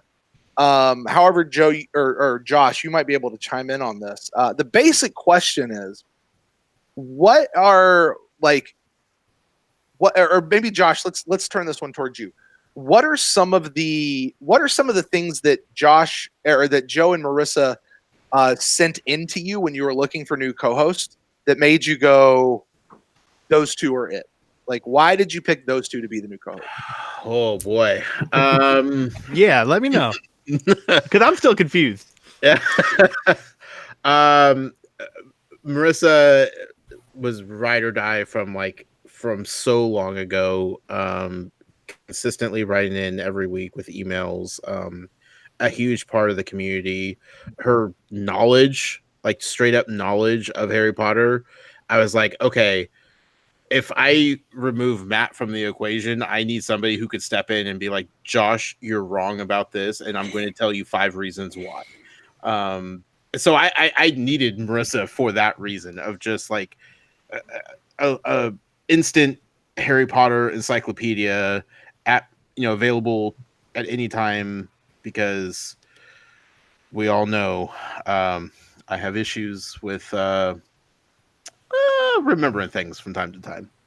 And just her overall passion of Harry Potter, just like it's something that when you talk to Marissa, that is she loves and adores, and it's important to her in her everyday life. Mm-hmm. So I knew that would reflect on the podcast. Joe, on the other hand, okay, for one, meeting Joe in Florida was such a treat. Matt and I had a great time. Meeting you, Brent, was fantastic. We had already talked several times before meeting. We kind of knew what we were getting with you, which is why we agreed to see you, obviously. But Joe was kind of a wild card. We're like, okay, we know this guy. He writes in emails. Like, he said he's going to be in Florida. He wants to meet up with us. Let's just see how this goes, right? Like, this, if anything, it's a big park. We could run away and never talk to him again. And like, when he walks up with the Dean Thomas shirt, I'm like, okay, well, this is going to go well. As much as I hate to admit it, like it just felt right from the moment that we met Joe. When Joe first introduced himself to me, he started with like, hey, so I used to wrestle and now I'm into Harry Potter, and you've kind of mentioned both things on this podcast. This is pretty cool. I'm like, okay, let's talk more about this wrestling thing and less about Harry Potter, because I have a life full of questions that I have for you. And bringing him onto the show, I knew that he added a different dynamic. He has been through the series a few different times. He's watched the movies several different times. But he's newer in the Harry Potter fandom than most people who have been with it their entire lives, like Matt and Marissa. He kind of fell into it, maybe not the same way I did, but later on in his adult life. And I thought that was pretty cool, because when he got into it, he was just like all in. He's like, I need to absorb all of this stuff. And that showed through the emails that he was sending in on a weekly basis. And then again, talking to him in Florida and everything like that, I was like, this is a cool middle ground between like where I'm at with Harry Potter and where Marissa's at. Like, then there's Joe. And Joe covers this broad range of Harry Potter fans. And I couldn't have picked two better people. It's been fantastic. Aww. You done got lucky. I did. I really did. Also, while we're here on the subject, the chat room, I need to address what's going on over in the YouTube chat room. Oh. Val is questioning why I would consider to be Matt as the one that introduced me to Harry Potter. Uh-oh. Val, I love you. I know that you tried many different times to get me interested into Harry Potter, and I rebuffed you. Rebuffed it. I didn't want to give it a shot, so I can credit you for trying to be the first one to get me into Harry Potter. But let's be real, Matt sweet talked me with the podcast deal. Who's sleeping on the couch tonight? I'm just waiting for Val to bust through the back door, and Kicks Josh the is gonna door be down. I better walk that real quick. So what if Val had offered the podcast to like do a podcast with you? Would you do a podcast with Val about Harry Potter, Josh? At this point, I definitely would. I'm not saying I wouldn't have done a podcast with her. I would have had like a lot of questions, and I don't think Hey Josh, would it have been one of those things like so she's your girl, right? Like, so like honest, like some of the things she tells you, like you're just a little bit more resistant to, like just because of the closeness there. maybe. Hey, we have a phone call. Let's see who's calling in. Oh boy. You are on the line with Tales from Godric's Hollow. Who do we have here? It's Val. Welcome, Val. Val, we were just talking about you. Hi, friends. Hello. Hi, Val. That's sheepish. Hello. So, what can we do for you? Val, is Josh sleeping on the couch I'm tonight? calling in because Brent asked me to call in. Yeah, actually, I'm listening to what you guys are talking about. How Matt is the person you consider to have introduced to Harry Potter. Yeah. I just find it so fascinating. He sweet talked me with a podcast deal.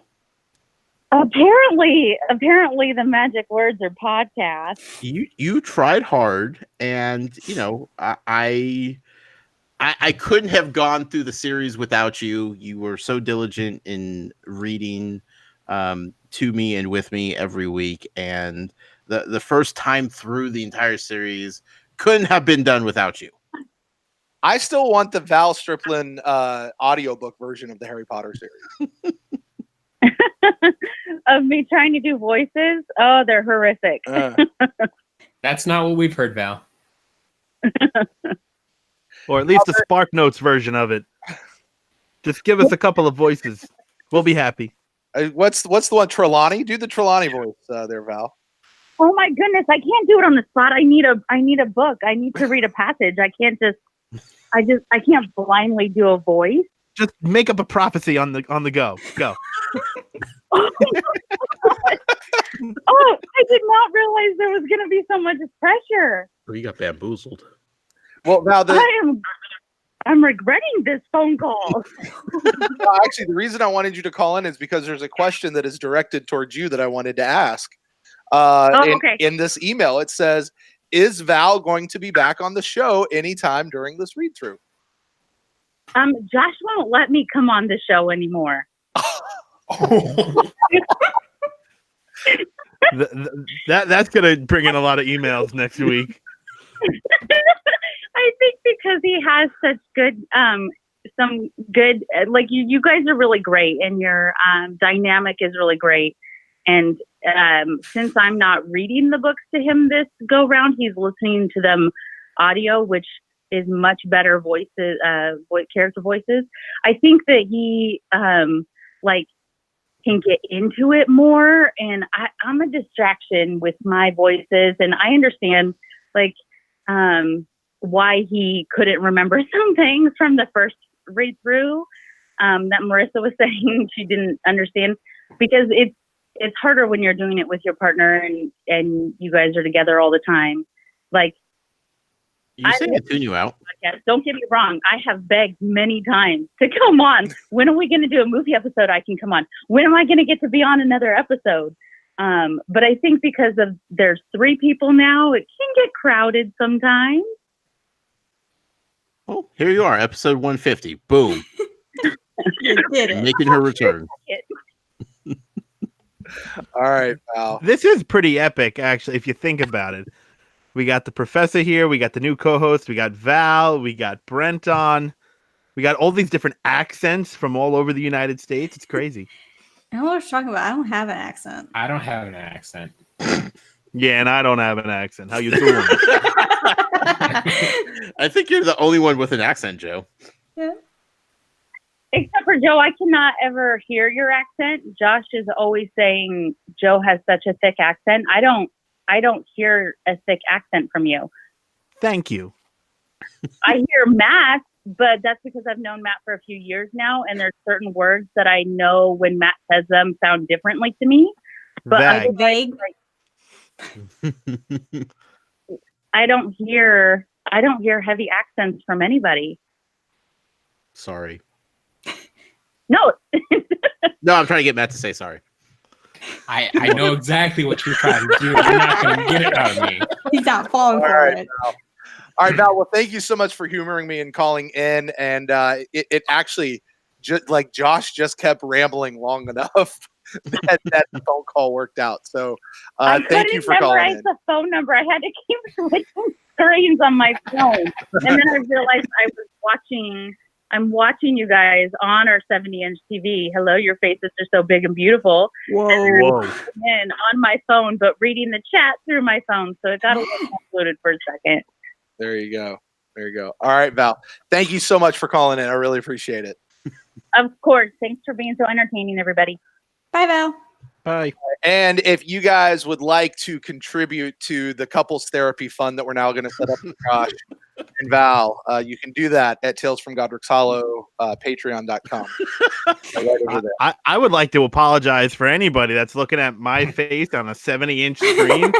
Oh, I am sorry. All right. Let's get back to this email. Matt, this is directed at you. It says, it's not really a question as much as a statement. As much as I love the two new co-hosts, I really do miss hearing your voice on the show. Thanks for taking the time to come back. Happy 150th, everybody. Thank you very much. It's my pleasure to be here. Although, to be fair, Matt's voice is heard at least twice every show. Every episode. If you listen to the whole thing, yes. If you listen to the whole thing. Yeah. True. If you're Why not wouldn't listening to you? the end, yeah. I personally recommend listening to it at 1.5 speed. Mhm. Sounds much better. There you go. Yes. Priscilla when Marissa gets into that chipmunk mode. If you go twice, it's very Alvin. I'm offended. It only happens when Joe's like really digging in. And, like, When he gets me like going, yeah. and I'm already talking really, really fast. Yeah, but I think you got to do it like 2 speed. Yeah, that's why I stay under 2. He doesn't like chipmunk Marissa, is what he's saying. All right, next email comes into us from our friend Jessica. Jessica says, hello, Trio, Professor, and Brent. This is my first AMA since I've started listening to the show, and I'm excited to be able to ask you some questions. Here are my questions for everyone. What death in Harry Potter hits you the hardest when you just read it or watch it, and why? Muggle? Dobby. Is it really? Yeah.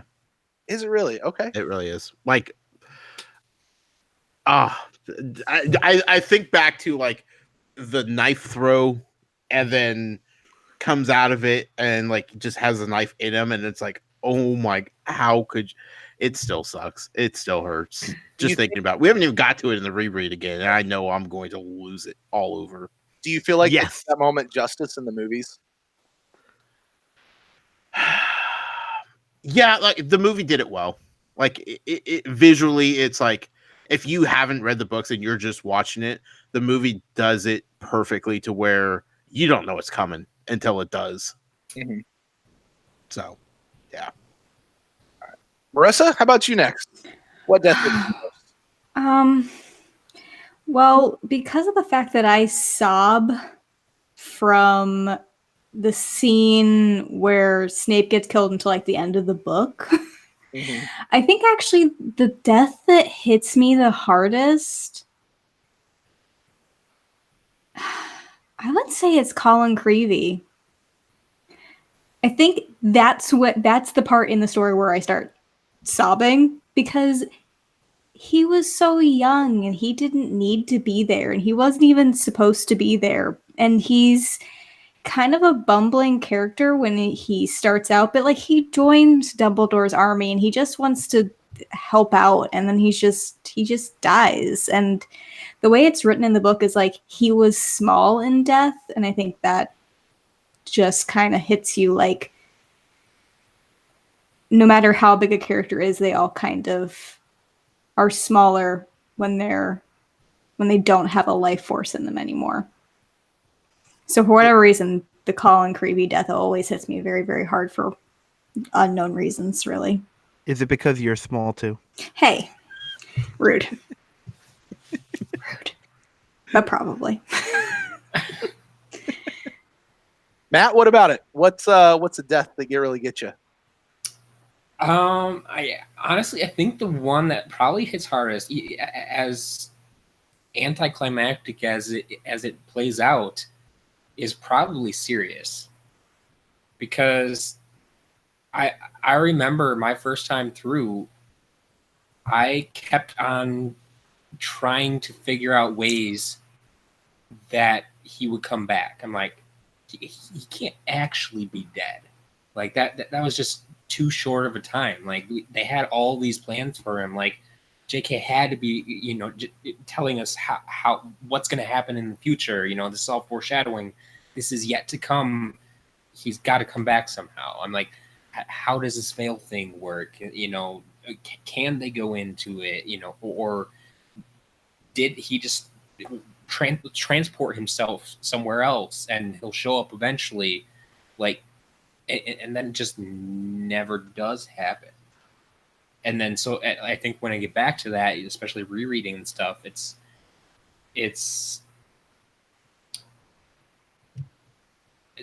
coming to the realization a little bit faster that, I know how it ends. I know that he's not coming back, but there's still a part of me in there that wants that part to change.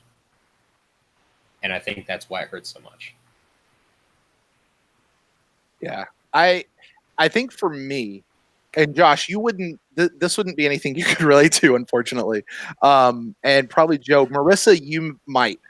When Order of the Phoenix came out, we knew one of the spoilers, or actually I guess rather you call it a teaser, going in was there was going to be a major death. Mm-hmm. And the story had already been out before the book was ever published about how JK came downstairs and she was kind of crying and she sees her husband, I think his name is Neil, at the time, and she's like, I just killed him. And Neil was like, hello, you're the author, go back and change it. And she's like, no, I can't. And he didn't understand, but she talks about that exchange. So for me, and Matt, I don't know where you were heading into book 5, but having the knowledge that there was going to be a major death, and when we hit, I think I was just prepared for it. And for whatever reason, I was never that attached to Sirius. Although, like you, I honestly thought there was going to be something about how he would come back and be a bigger part of the story later. So I didn't worry about it too much. I think and this may sound cold and callous, none of the human deaths bothered me that much. I think just because I understood the story, and this is how the one that really got me personally was Hedwig. And it always gets me. It's just, I mean, that's Harry's girl. You know what I mean? That's my close second. Yeah. And it's that Cedric feeling. It's so unnecessary, and it's so just a casualty of war. And it's just the owl, but it just means so much too. Well, it's the death of his innocence. She was there from the time that he got into the wizarding world, and she was kind of the constant for him. It was his connection, and Hedwig is the name that he found in a book, and it's supposed to be the saint of orphan children or something. I read that somewhere, but I don't think that's actually true. But regardless, it's his innocence, and when he's leaving Privet Drive, he's leaving behind his innocence, and Hedwig dying was just the final piece of that. Yeah, I can tell you what though, the one I would have lost it over had this person died would have been Hagrid. Oh yeah, I have such a close kinship to Hagrid in all things Hagrid. It just, for lots of reasons. But I would have personally loved that one. All right, fun question for everybody. Wait a minute, you don't want to hear mine? Oh no, All right. You laugh at the death, He's Joe. maybe- I laugh at you crying at the death. Oh, okay. That's different. Yeah, okay. Okay, so for me, the most shocking one was when Dumbledore died. Now, again, I watched all these out of order. Like the first thing I saw was the movies. So, and knowing that he was like one of the main people fighting against Voldemort outside of Harry, and it was like Harry's mentor, so to speak. I was like, "There's no way they can kill him off." I'm like, "There's just no way." He's not like he's gonna wake up in a second. He's gonna wake up, and he's just sitting there. He's just like laying there, and I'm like, he's gonna wake up. He's gonna blink. He's gonna open his eyes. He's not gonna be dead. And then he was just dead, and I was like, I can't believe they killed him off. Like, what are they thinking? So that was the one that shocked me the most. The one that hit me like sadness wise was when Fred died. When they circled back around to that in the movies, that one was like, not Fred. No, not Fred. That one was the one that hit me in the feels. Yeah. I get that. If I had to go back and choose one, like Fred would be it for sure. But sure. All right. All right. Fun one, Joe. Let's start with you this time. Yay. All right. Are there any other podcasts that you like to listen to? And that you don't host or co-host? Like, what are just some other fun podcasts you listen to? I know we're the only Harry Potter podcast, but there may or may not be some other Harry Potter ones that I listen to. Some fake ones. Yeah, some fake ones such as like Mugglecast and Pottercast. I do dabble in those. There's one about the Fantastic Beasts series called Speak Beastie, which I've listened to a couple of those. And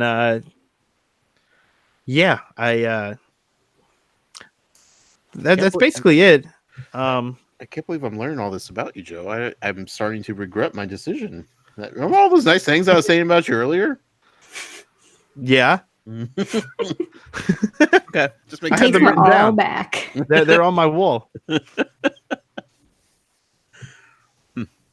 that it? Yeah, that's basically it. I have some not so fun ones, but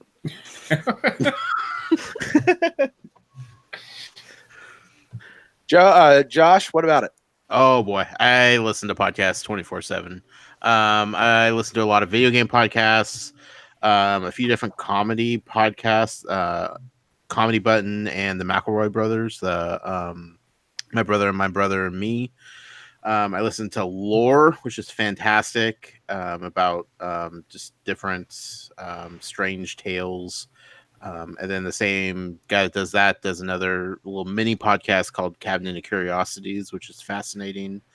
I listen to a podcast called Criminal, and the same podcast host that does that also does a podcast called This Is Love, which is like a complete opposite of the Criminal podcast that she does. I listen to a couple wrestling podcasts. Like I said, a lot of video game podcasts, some real crime type of podcasts. I am all over the place. Unfortunately, I haven't yet been able to fit in the #1 Tampa Bay Buccaneer podcast into my rotation, but I'm trying. It's a good show, I hear. I heard it's pretty good. Yeah. If you're into pewter and that kind of stuff. Yes, as you should be. As everyone should be. Marissa, other podcasts you like? Oh, I just got done binging Undisclosed, which is a true Yeah. Josh knows what I'm talking about. Oh, Yep. It's so good. It's about people that have been wrongly convicted. And one of the people that they did a series on actually just got released from prison. So that was very exciting. Which one? That's a good question. We'll talk later. Yeah. Okay. But yeah, I like that. I listened to Serial because the 3rd season of Serial was about the criminal justice system in Cleveland, Ohio. That was bonkers. Very bonkers. Yeah. I have I thought you were talking about like Kellogg's.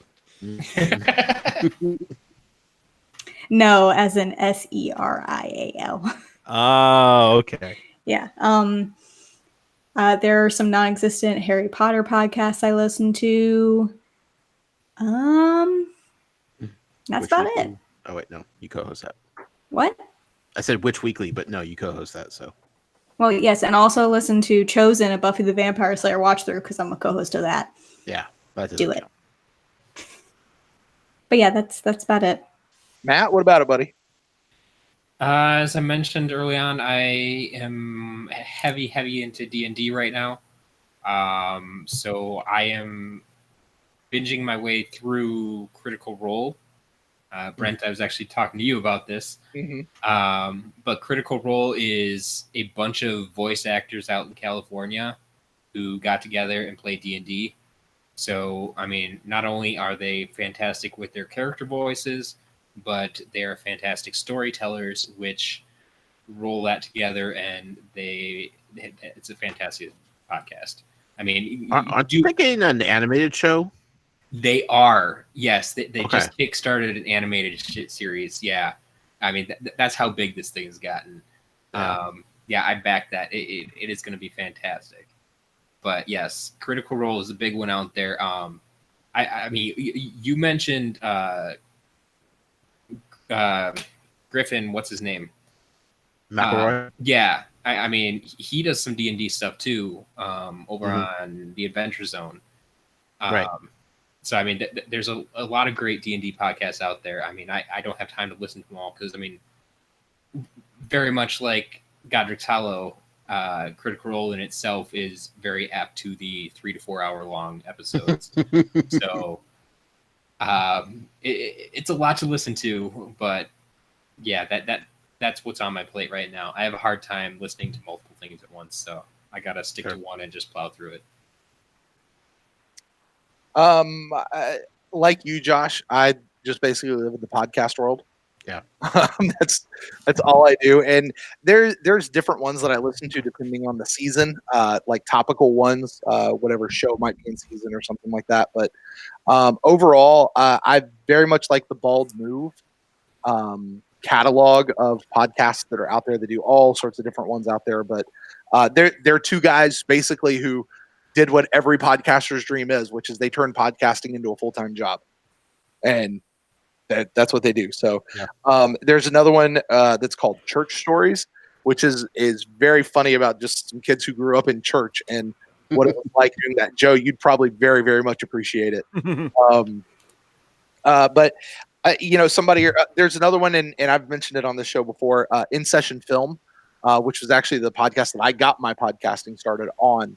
But they do movies, and they're a couple guys that I know, and I trust their opinion on things. So there's that one. But somebody earlier was asking about other fandoms, and two of my other, I like sci-fi. I'm a real big Star Trek guy, and so there's a podcast called Mission Log, which I absolutely love and listen to every week. They're just going episode by episode through. Super, super cool show.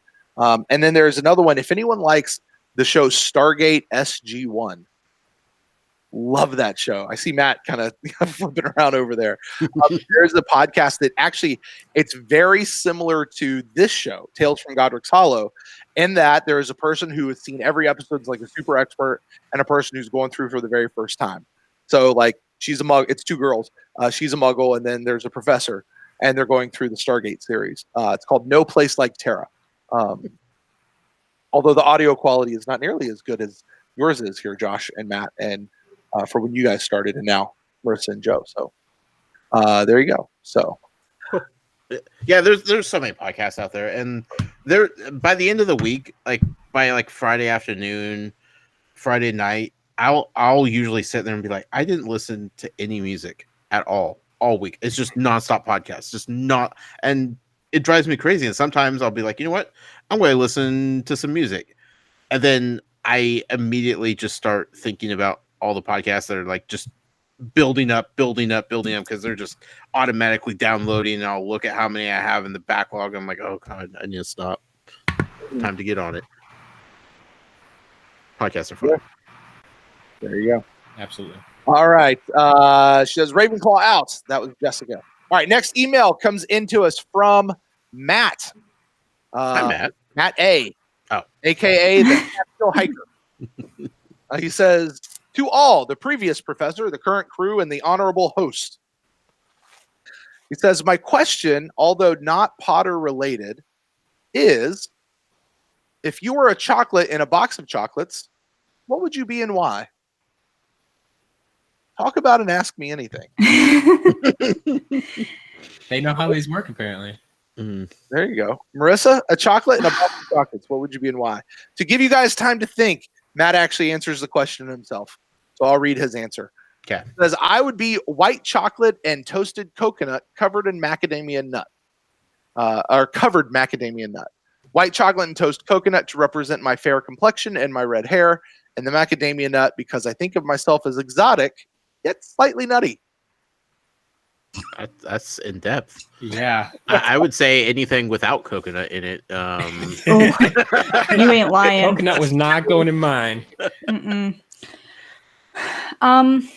I don't like chocolates that have like filling or nuts because I'm pretty allergic to tree nuts. I'd probably just be like dark chocolate because my soul is kind of dark. A little sea salt sprinkled on, maybe? There you go. Okay. That's a Ravenclaw. I'm salty all the time. This is true. I want to know what Joe is. You want to know what I am? Yeah. Oh yeah. I'm probably like a chocolate truffle that's got the drizzle of some white chocolate and some caramel, but they're crisscrossing like this. Fancy looking. Fancy looking. Got a lot going on. More than meets the eye. Delicious. Yeah. I'm probably like a milk chocolate with like the really gooey caramel in it, where you're like, you bite it and you know what you're going to get. And you're like, this is going to be delicious. This is going to be so sweet. And then you take that bite and you're like, this was the biggest mistake I've ever made. Like there's just mess everywhere. You're sticky. You're like, this way too much caramel. I'm making poor life choices right now. Yeah. Brent? I think we're looking at maybe. Well, I personally enjoy these. One of the kind of like dark chocolate ones that have a like a lemon cream filling, because I think a lot of people, that's not what they're expecting when they bite into a chocolate, right? And I kind of get the idea that's when people meet me, it's not what they were expecting. Kind of like pepper jack cheese. You know, you're like, this is going to be weird. And then you take the bite, you're like, this is the best combination of things and cheese I've ever had. No. No. We've heard tell of your disdain for pepper jack cheese, and I have to tell you, you're wrong. So no. We'll have a full discussion when you come to Ohio and we go get hamburgers. So It'll be many fine. better cheeses out there.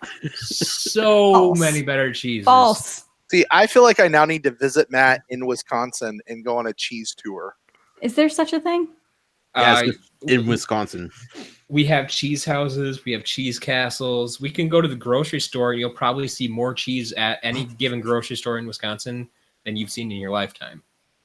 Well, I'm also lactose intolerant, so it'd probably be the worst thing for me. We'll get you by. We have pills for that. While you guys do that, in my home state of Kentucky, we have the Bourbon Trail, and I can take you down that. Oh, boy. Here in Florida, it's Gator Tail. All right. Me, I honestly, I think I'm the guy who's eating all these chocolates out of the box. That's fair. All right. No, actually, you know what it is? I'm the one, like, you pick up the one and you think it's one thing and then you bite into it and it's got like the weird like raspberry filling and you're like, that's not what I expected. Like, bleh. Then you have to like look at the back of the box and you're like, what? Yeah. What is that? Like, what is that? And I may have liked it, I may not have, but it's not what I wanted. So it's that one right there. So, all right, Matt closes up his email. It says, thanks for the great work each and every week from years past to today and in the future. Thank you for listening. Thank you, Matt. All right. Just a couple more. This one comes into us from Atari Alex. Whoa. Hey, Yay. Atari Alex. He got one in. There he is. Dear Josh, Marissa, Joe, Matt, and Brent. Whew, that's a lot of people. All right, let's jump into the queue so we can hear some A's. Josh, it's crazy to think how long I've been listening to your voice. I feel like I know you, even though we'll probably never meet in real life. Oh, it'll happen, Alex. It's Keep gotta. up the Yeah. great work. My question for you is, are you ever going to record that last episode of Toys for Games that you and Jason promised us 549 days ago? I've wondered the same thing myself, actually. Yeah, there are plans. I've been hearing that for the past 549 days. Look, yes, it'll happen. Even if it's just for Alex, it will happen. And Matt. I'm gonna cut this out of the video and send it to Jason. Okay, all right. Joe, Hi. you are a super funny guy. I listen to a bunch of podcasts, and you are honestly one of the funniest hosts of all of them. Thank you for bringing the humor and levity to the show every week. My question for you, is a hot dog a sandwich? No. Hot dog is not a sandwich. It's a simple answer. Yes. I thought you were going to be funny with your Yeah, that's the most funny thing you said. All right, Marissa, your Potter knowledge is still impressive, and it is only matched by your ability to keep your two knuckle-headed co-hosts in check. Thank Do you what I can. for your wisdom. My question for you, is there any subject you know more about or are more passionate about than Harry Potter? Oh no, not even close. I know my job pretty well, but that's probably about it. And I need to know that because I make money that way. Mhm. No, there's not like a fandom or anything I have read that I know more about than Harry Potter. What about the English language? No, not even that. Because He's I not have a hard passionate time about remembering what an adjective is. Ah, good point. Good point. For the record, Marissa, an adjective. Yes, I know. All it does, it just describes how. Yeah. Also, she has yet to actually keep us in check. FYI. Okay. I don't know. You keep thinking that. She's not been around, so. Is that why my Wi-Fi connection is all spotty when I try to start the show? Like, All right, Matt. Hey, Matty Cakes. How you doing? We miss you. I hope that your crab selling business is going well. My question for you, can you please give us a short review of Crimes of Grindelwald? Ooh.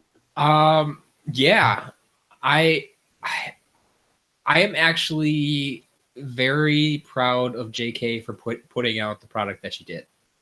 I think it took a lot of guts to do that because I've talked with a number of people about this, and basically when I explain it the way I do, they agree, even if that's not what they thought before. And it's I think some of you have mentioned this, but it's a she is writing it with the knowledge that it's the second piece of a 5-part tale. Mm-hmm. And I think with that information, that's the light that you have to take it in. And so, well, all the critics might come down on it. I shouldn't say anyone, 90% of the hardcore Harry Potter fans that I know will tell me that they like it because they're willing to accept it as as the piece of the whole that it is going to be, as opposed to just taking that movie or even the first 2 movies and saying it sucked. You know, it didn't go anywhere. It was too much setup. And I love that she took that bold move and said, I'm not making this to please everybody. I'm making this to tell my story. Mhm. And without stepping back to even take it from that perspective, I enjoyed the movie. I'll put that out there. I took my wife to see it. She was not a big fan of Fantastic Beasts, and she told me that she didn't need to see the rest of the series with me in theaters. The day before it came out, I asked her, "Are you sure you don't want to see it?" And she's like, "Well, I've been looking at the reviews. People are saying it's better, so I actually kind of want to go see it." She came with me and saw it. She even thought the second one was better than the first. So, I mean, that's out there. She knows the entirety of Harry Potter. She's not as big a fan as I am, but she at least knows the entire story, and so she has that opinion. But yeah, I enjoyed the movie greatly, and I think if you take it as a piece of what is to come, that it is going to be fantastic. You're definitely not talking to the same people that I'm talking to. 'Cause I don't know what 90% actually like that movie. Yeah, I liked it, Matt. I'm 100% with you. You have to look at it as the second part to a greater 5-part story. I kind of wish, honestly, though, that J.K. would have just written it as a book and let somebody else adapt the book to the screen. Like let's get the book. I like mean, branching out into something new, though. Well, that's the thing, though. Is if this had come out as a book, would anybody have a problem with it? Chris Child says hello. All right. Let's see. Moving on with Atari Alex's email. Well, anyway, Matt, are you done? Is that? Yeah, I'm good. He says to me, Brent, I didn't want you to feel left out. Oh, thanks. You're a pretty cool guy. I feel like if it weren't for you being a part of this community, I would have been a shot at being asked to fill in as a co-host and such. But, I don't know or anything. Alex is too busy with a new baby. He can't host a show. Yeah, mine are potty trained now. So, hey. Yeah, we just covered this. Yeah. Podcasting with little kids does not work so well. Yes. Atari Alex, we are doing you a favor right now. Just trust us on that. He has a question for me. He says, my question for you is, would you rather have to fight 100 duck-sized horses or 1 horse-sized duck? I'm going to go with 100 duck-sized horses because I am not a small man. I am rather large, and this would be like a giant just swooping in. Like one leg swipe would take out 25 of them. They're duck-sized horses. So I'm good. I'll take the duck-sized horses. 100 of them. Bring them on. I'll be good to go. Alex, how does your brain work, man? I don't. It'd be a scary, scary place to be. Oh, I love that guy. Now I have a picture of me just swooping in through. All right. He says, I could ask a dozen more questions, but for your sake, I won't. I'll just end by saying that I love you all, and this community is amazing, and we're so grateful for the entertainment that you bring us each and every week. Here's to 150 more. Thank you. From Atari. Thanks, Alex. Thanks, Alex. Aw. Way to go, Alex. Let's see here. Just trying to make sure I got them in. All right. Next email comes in to us from Martin Luther Queen. What's up? Yeah. Queen. It is. It says, Dear Platinum Triforce +2. Once again, thanks for the new wand. I can't wait till it arrives. I have questions for you guys. Okay. First, it's obvious that you have enjoyed this experience as much as the listeners have. Oh, here's this one. What other fandom would you be interested in doing a similar read/watch through type episode? A little bit the same, a little bit different. When Val and I started binge watching Baywatch, we made the joke of like, we should totally make this a podcast. And we're too far into it now to actually go back and do it. But at this point, anything that I experience for the first time, my immediate reaction is, can I make this a podcast? Mm-hmm. Probably. Do I have time? No. But probably. So anything, really. I'm currently doing that with Buffy, and my friend already has dibs on doing another first-timer watch through of a different series. But I wouldn't call it a fandom that she wants me to get into, so don't know. Okay. Don't know how to answer that. Yeah, Joe? Brent, I'd, I think What? I was gonna say my earlier answer of Narnia. That was the thing that I was looking to get into. So I know there's a couple movies and 7 books, so it would probably work out pretty well, I would think. What could go wrong? Matt, what were you going to say? I think we actually just talked about this. My next one would probably be going in Star Trek. Mm-hmm. It's one like I've seen episodes here and there, but I've never sat down and watched a full series. I don't know the full story of anything. But shows, like we were talking about the Orville, which I've enjoyed greatly, and obviously at some points I feel it was almost like a satire of Star Trek, but it was enjoyable enough that it made me want to check out like the original source material, basically.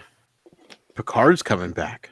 Yeah, with the new show. And Matt doesn't mean anything to Matt at all.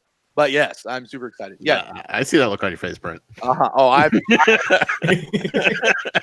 I've been loving the new series Discovery. I love the Orville. Matt, you're absolutely right.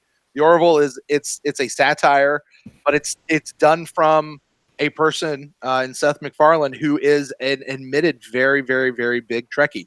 Like he loves Star Trek. So it's not a satire and making fun of. It's really a satire in out of love.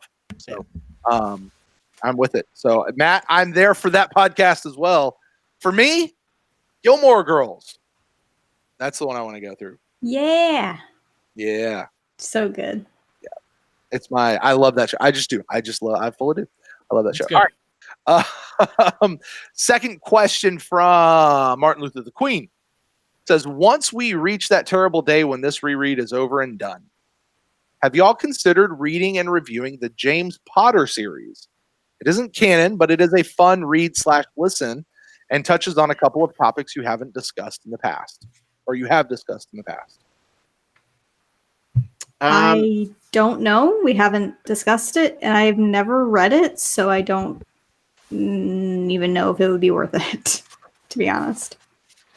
I think it's been tossed out in just like casual conversation of like what to do after the fact, like getting into fan fiction and getting into stuff that's written on Pottermore and that kind of stuff. Like we've discussed that path. I think somebody in an email a while ago had asked about the James Potter series and if there's any interest in it. So for me, like I'm not against it.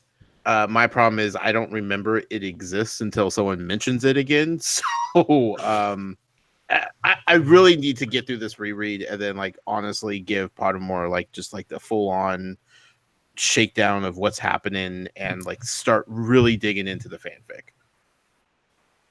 So we'll see. We'll see. We don't have set in stone plans. We have 3 very long books to go. Yes. We have time to figure it out. So when we know something, you all will know something, I promise. There you go. All right. Let's see here. Then let's see here. He closes up his email here saying, "Hey, Marissa, I'm adding a link to Schoolhouse Rock videos. They shall assist you in unpacking any adjectives the next time you do an ad libs." Thanks. I really have to go back and catch up with the episode and see what happened here. Yes. I brought shame Ad-libs onto my and house. Adjectives. I'm Dishonor. sitting there going, I thought she was a Ravenclaw. Dishonor on my whole family. Dishonor on me. Dishonor on my cow. All right, next email. Hold on, Brett. Hold on. We had a question in the chat room. Somebody was asking if Matt still had his Hogwarts Castle Lego still built and on display. I do. It is on full display in my office. Cool. What's even better, about a week or two after I had it built, we had some problems with the cable at the house, the internet. And so a guy had to come out and check it, and the main hookup for it is in my office. So like he had to go in there, he was checking it out, he came back out, he's like, saw the Hogwarts Castle in there. You mind if I take a few pictures of it? Like, by all means, man, go ahead. I'm glad you appreciate it as much as I do. But yeah, it is still on display. Yes, absolutely. Cool. Matt, is that one of those things like you'd ever take it apart and start super gluing the pieces? No. Bring out the Craggle. No. All right. Next email comes into us from Deborah. Hi, Deborah. Deborah says, "Hey, Professor, welcome back. We miss you." Now bring out the Craggle. Whoa. That was weird. Congrats to all of you on the 150th episode. Question for Matt. You actually already answered this. Do you listen to the podcast each and every week? Not each and every week.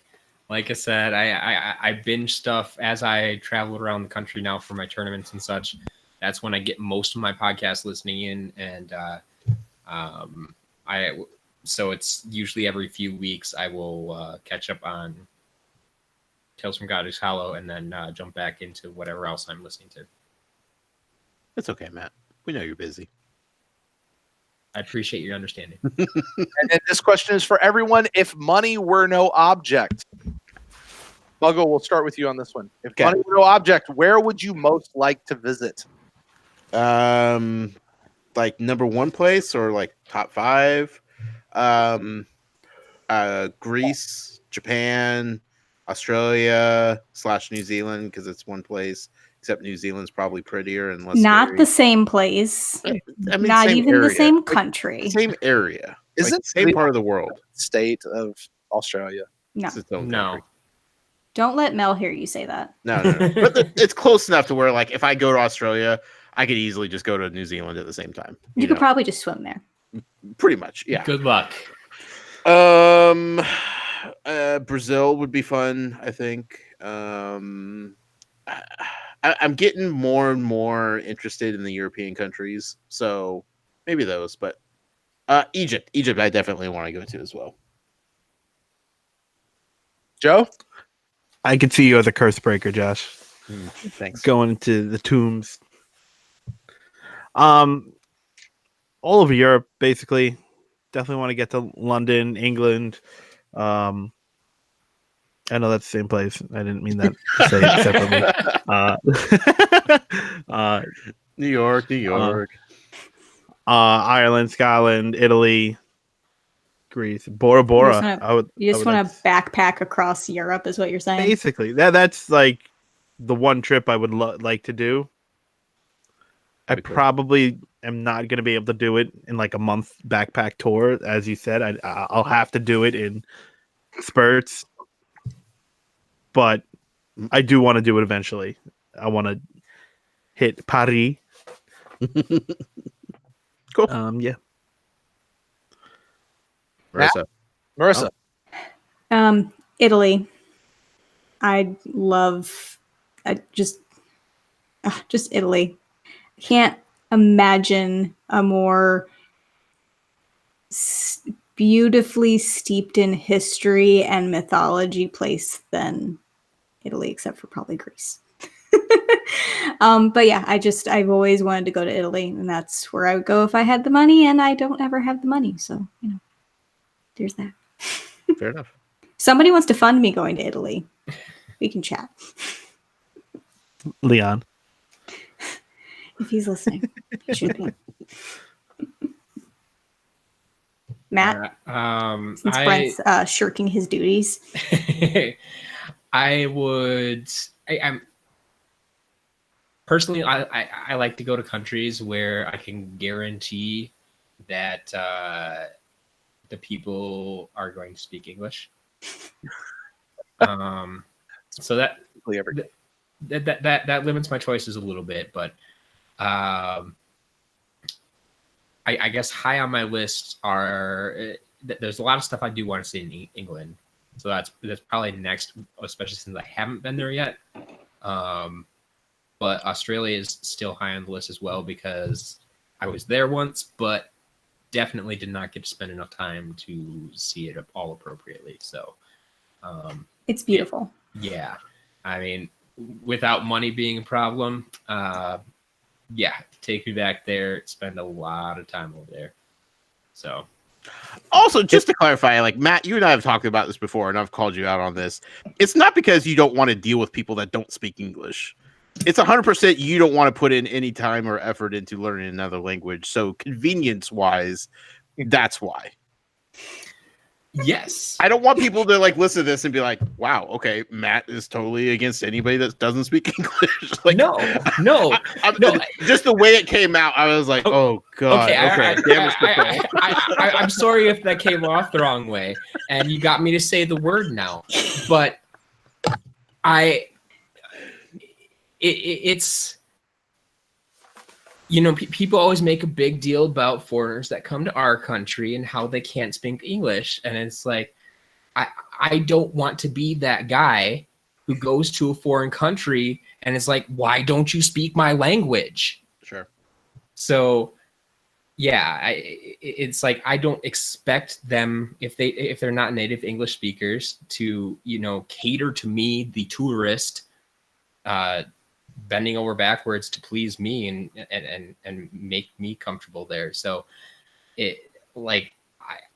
that's why, at the top of my list is countries where they natively speak English, so I don't have to worry about that. Sure. But see, Matt, what you're missing out on is the fact that when you're in a country where you don't speak the language natively, you can get away with doing so much more stuff that you're not supposed to do by nodding your head and being like, oh yeah, I'm just gonna go right over here and do this. Yeah, no, it's totally fine. I hear you. Oh no, I know exactly what you're saying. Yeah, come on, let's go with me and we'll be fine. All right, Brent, you're coming with me. Let's do it. Dude, that's how you end up in prison in a country where you don't know their language. No. Matt and Brent's European adventure. That is how I wound up seeing the animation studios for The Simpsons in South Korea. That is 100% how I saw that. Jeez. I've heard that story. Yeah. If money wasn't an option, I'd probably spend the rest of my life traveling. So sure. Yeah. Money wasn't an option. I'm going to the moon, y'all. I don't know. Mars. All right. Let's hear. What is it? We have 3 more emails, guys. Okay. As we go through this. All right. It says, good afternoon, head mistress, dean, muggle, and professor. Long time no letter. Life got crazy. I'm excited for AMA. Here's a few questions. What did you want to be when you quote unquote grew up? And if you don't mind sharing, what is your actual real world job? Originally, when I grew up, I wanted to be a teacher until my seventh. Sorry. I want to combine this actually with the next question because I think it all goes together. Okay? Fine. So what did you want to be when you grew up? What is your real world job? And if you could, and what would be like your favorite subject to study at Hogwarts and why? Okay. My favorite, well, I'll go in reverse order. My favorite subject to study at Hogwarts would be charms. I said this like from the get-go. I just think that charms are lots and lots of fun and not as complicated as transfiguration. Just seems like charming, a lot more. Perhaps? Yeah, it's a lot more charming. Good one. My real world Listen job. To Charmed, a new podcast. Cheap plug. Oh boy. My real world job is I work in logistics for a medical equipment company. I spent the last year forming the trade-in process basically from scratch, and then they transitioned me into doing shipments out instead of shipments back in. So I've been doing that. And when I grew up, I wanted to be a teacher until my 7th grade social studies teacher told me not to become a teacher. Then I wanted to be a physical therapist, and then I realized I'm not good at science. That was a bummer. And then I majored in communications and minored in psychology after beginning to minor in acting, because I realized I probably can't do much with that. So, yeah. So I got a communications degree, and I can kind of just do a whole lot of something with that. Communicating. Yep. Preferably. And now I podcast on the side. Joe, what about it? What did you want to be when you grew up? What is your real world job, and what would you study at Hogwarts? When I grew up, I wanted to be a professional wrestler. I went down that route, did a lot of awesome, fun, crazy things. I fell slightly short of the goal, but still had a heck of a time on that path, and got to do a heck of a lot of things that I never in a million years would have thought I would have been able to do. Like wear a leotard? Yeah, spandex. I have like this box right here. Uh-huh. I have like 15 pairs of spandex in here. This is my wrestling box. Leave them in the box. I was going to wear some underneath my Dean Thomas shirt, but you know. My real world job, I work with adults with special needs. I teach them daily life skills, socialization skills, how to interact with others, coping skills, just any kind of skill that they would need to be more independent so they can live the best life they can possibly live. It's a really good job. I also have a couple of part-time jobs. And let's see, the class I would take at Hogwarts, probably Defense Against the Dark Arts. I can see myself liking that. Yeah, that's me. All right, Joe in a nutshell. Me? Care of magical creatures. That's an easy one. I mean, why do you even ask questions like that? What I do now, I do commercial maintenance for a property management company. I've been working for this company at this job for 12 years now. I worked at a retirement home before then, working front desk and activities and also maintenance. It's the only 2 jobs I've had in my entire adult life. What did I want to be when I grew up? First, it was probably a Teenage Mutant Ninja Turtle. That didn't work out. Then some sort of entrepreneur, business owner of some sort. I was always interested in just the hustle of like selling baseball cards, flipping stuff, that kind of, I was a paper boy.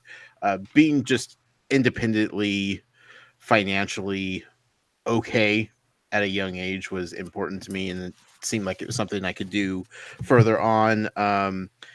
Eventually I wanted to get into like drafting, engineering type of architecture. That was going well until I found journalism, and then I fell in love with journalism, and then that was going well until I realized the whole dirty underbelly of the journalism culture and world is not what I wanted to be a part of. And life happened, and here we are. So yeah, I still want to be a Ninja Turtle though. Go purple. Matt? 0.5 shell. Purple power. So Hogwarts subject, I think I'm also going to have to go with charms. It just to me feels like the most practical. I mean, there's a lot of things, like transfiguration. Like, when are you going to use it? Like, Agreed. we are always about. I mean, I went through this phase when I was taking calculus and stuff too. It's like real world applications, and our calculus teacher was really good about this. I mean, well, sometimes good, sometimes just joking about it, but I mean, sometimes a real world application of calculus was, how big is my slice of bundt cake? But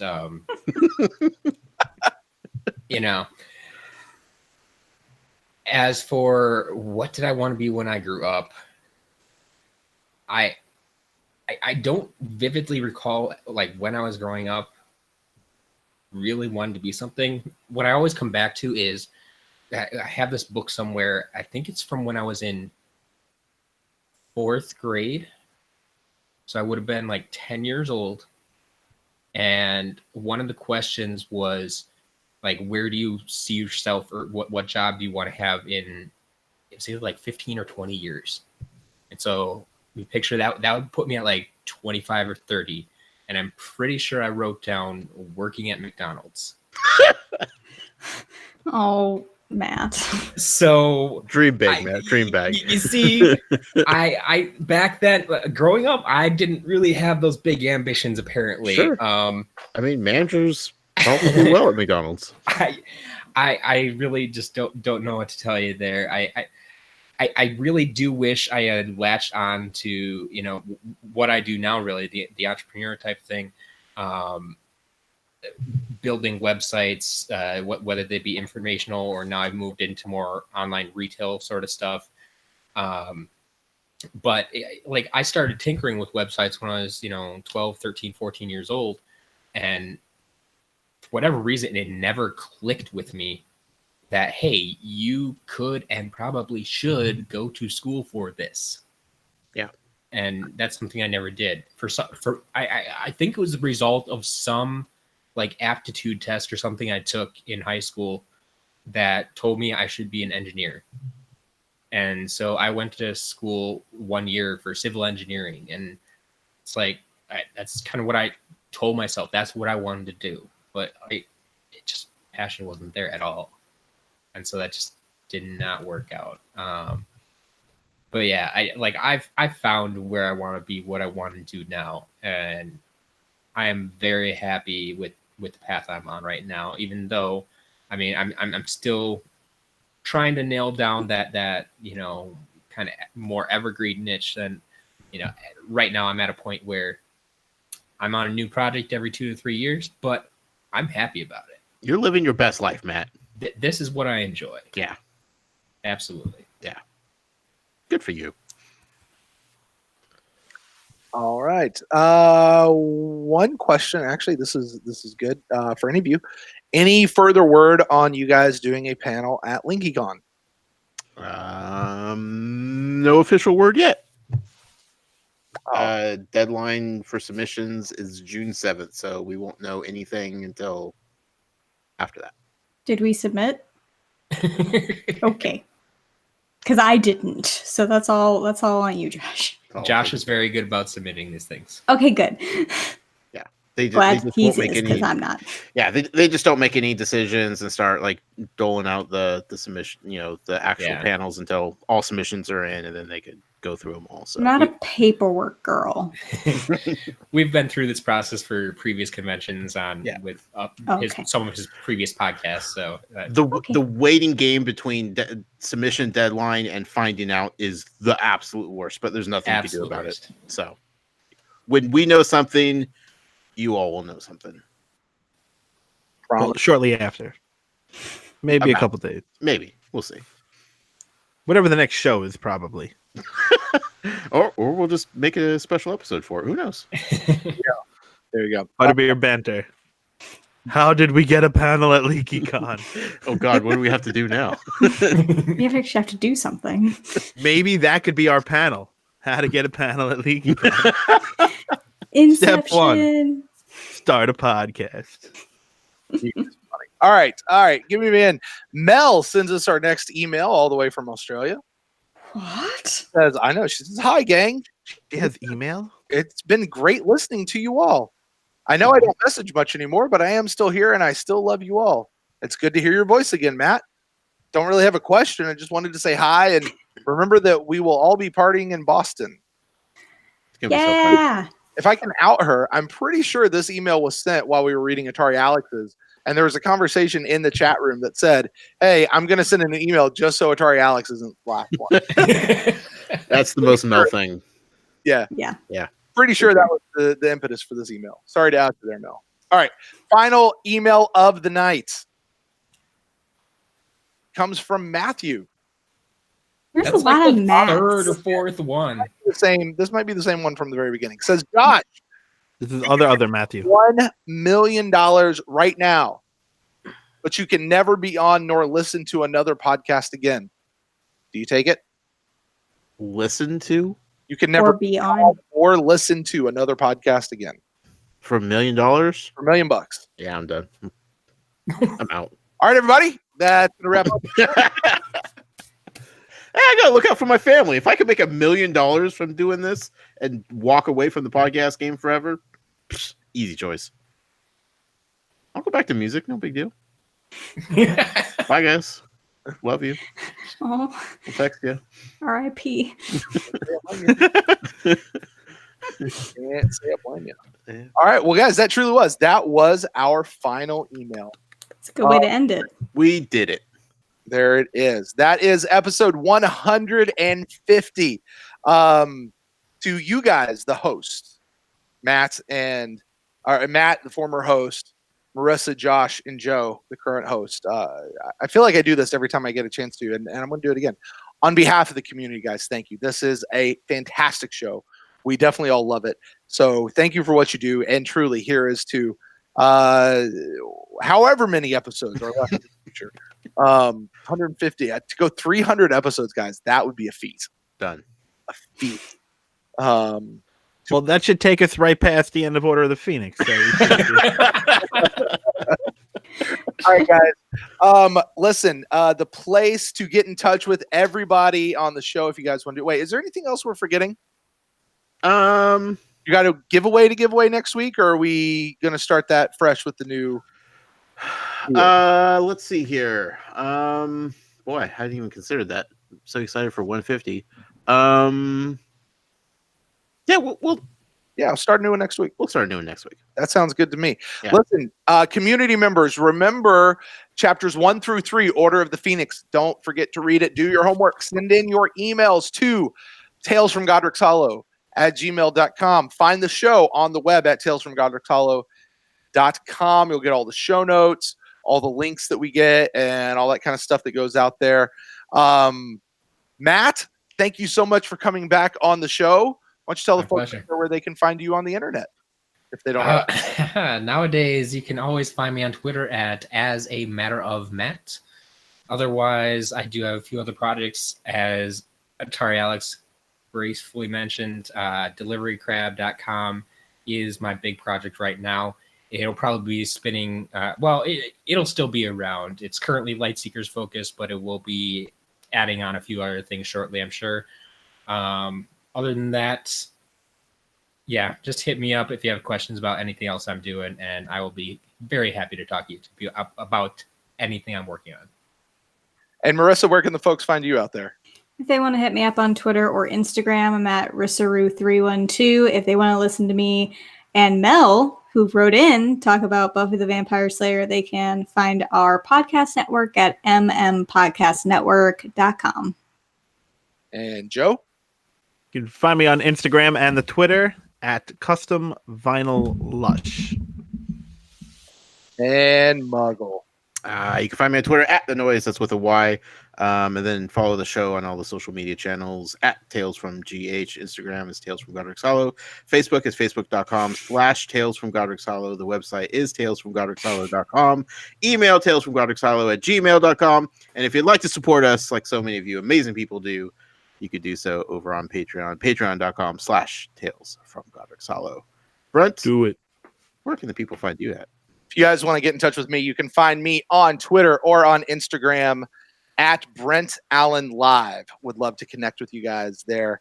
If you guys, if anyone out there happens to be a Tampa Bay Buccaneers fan and you want to follow my podcast there at the Pewtercast, or if you like Star Trek, you can find me at Star Trek The Essentials as well. and there's some other things that are going on out there. So you never know where we might pop up. Guys, I want to thank you so much for inviting me to come in to host. To the people who joined us in the chat room over there on YouTube, I want to say hello and thank you to you guys for sticking it out for all this time. You guys have been pretty consistent through the entire run of the show. To the people who called in tonight, solicited and unsolicited, thank you guys. This has been a fun show. But next week, we're back to the grind, chapters 1 through 3. And I guess until next time, guys, Slytherin out. We can't end on that. Managed.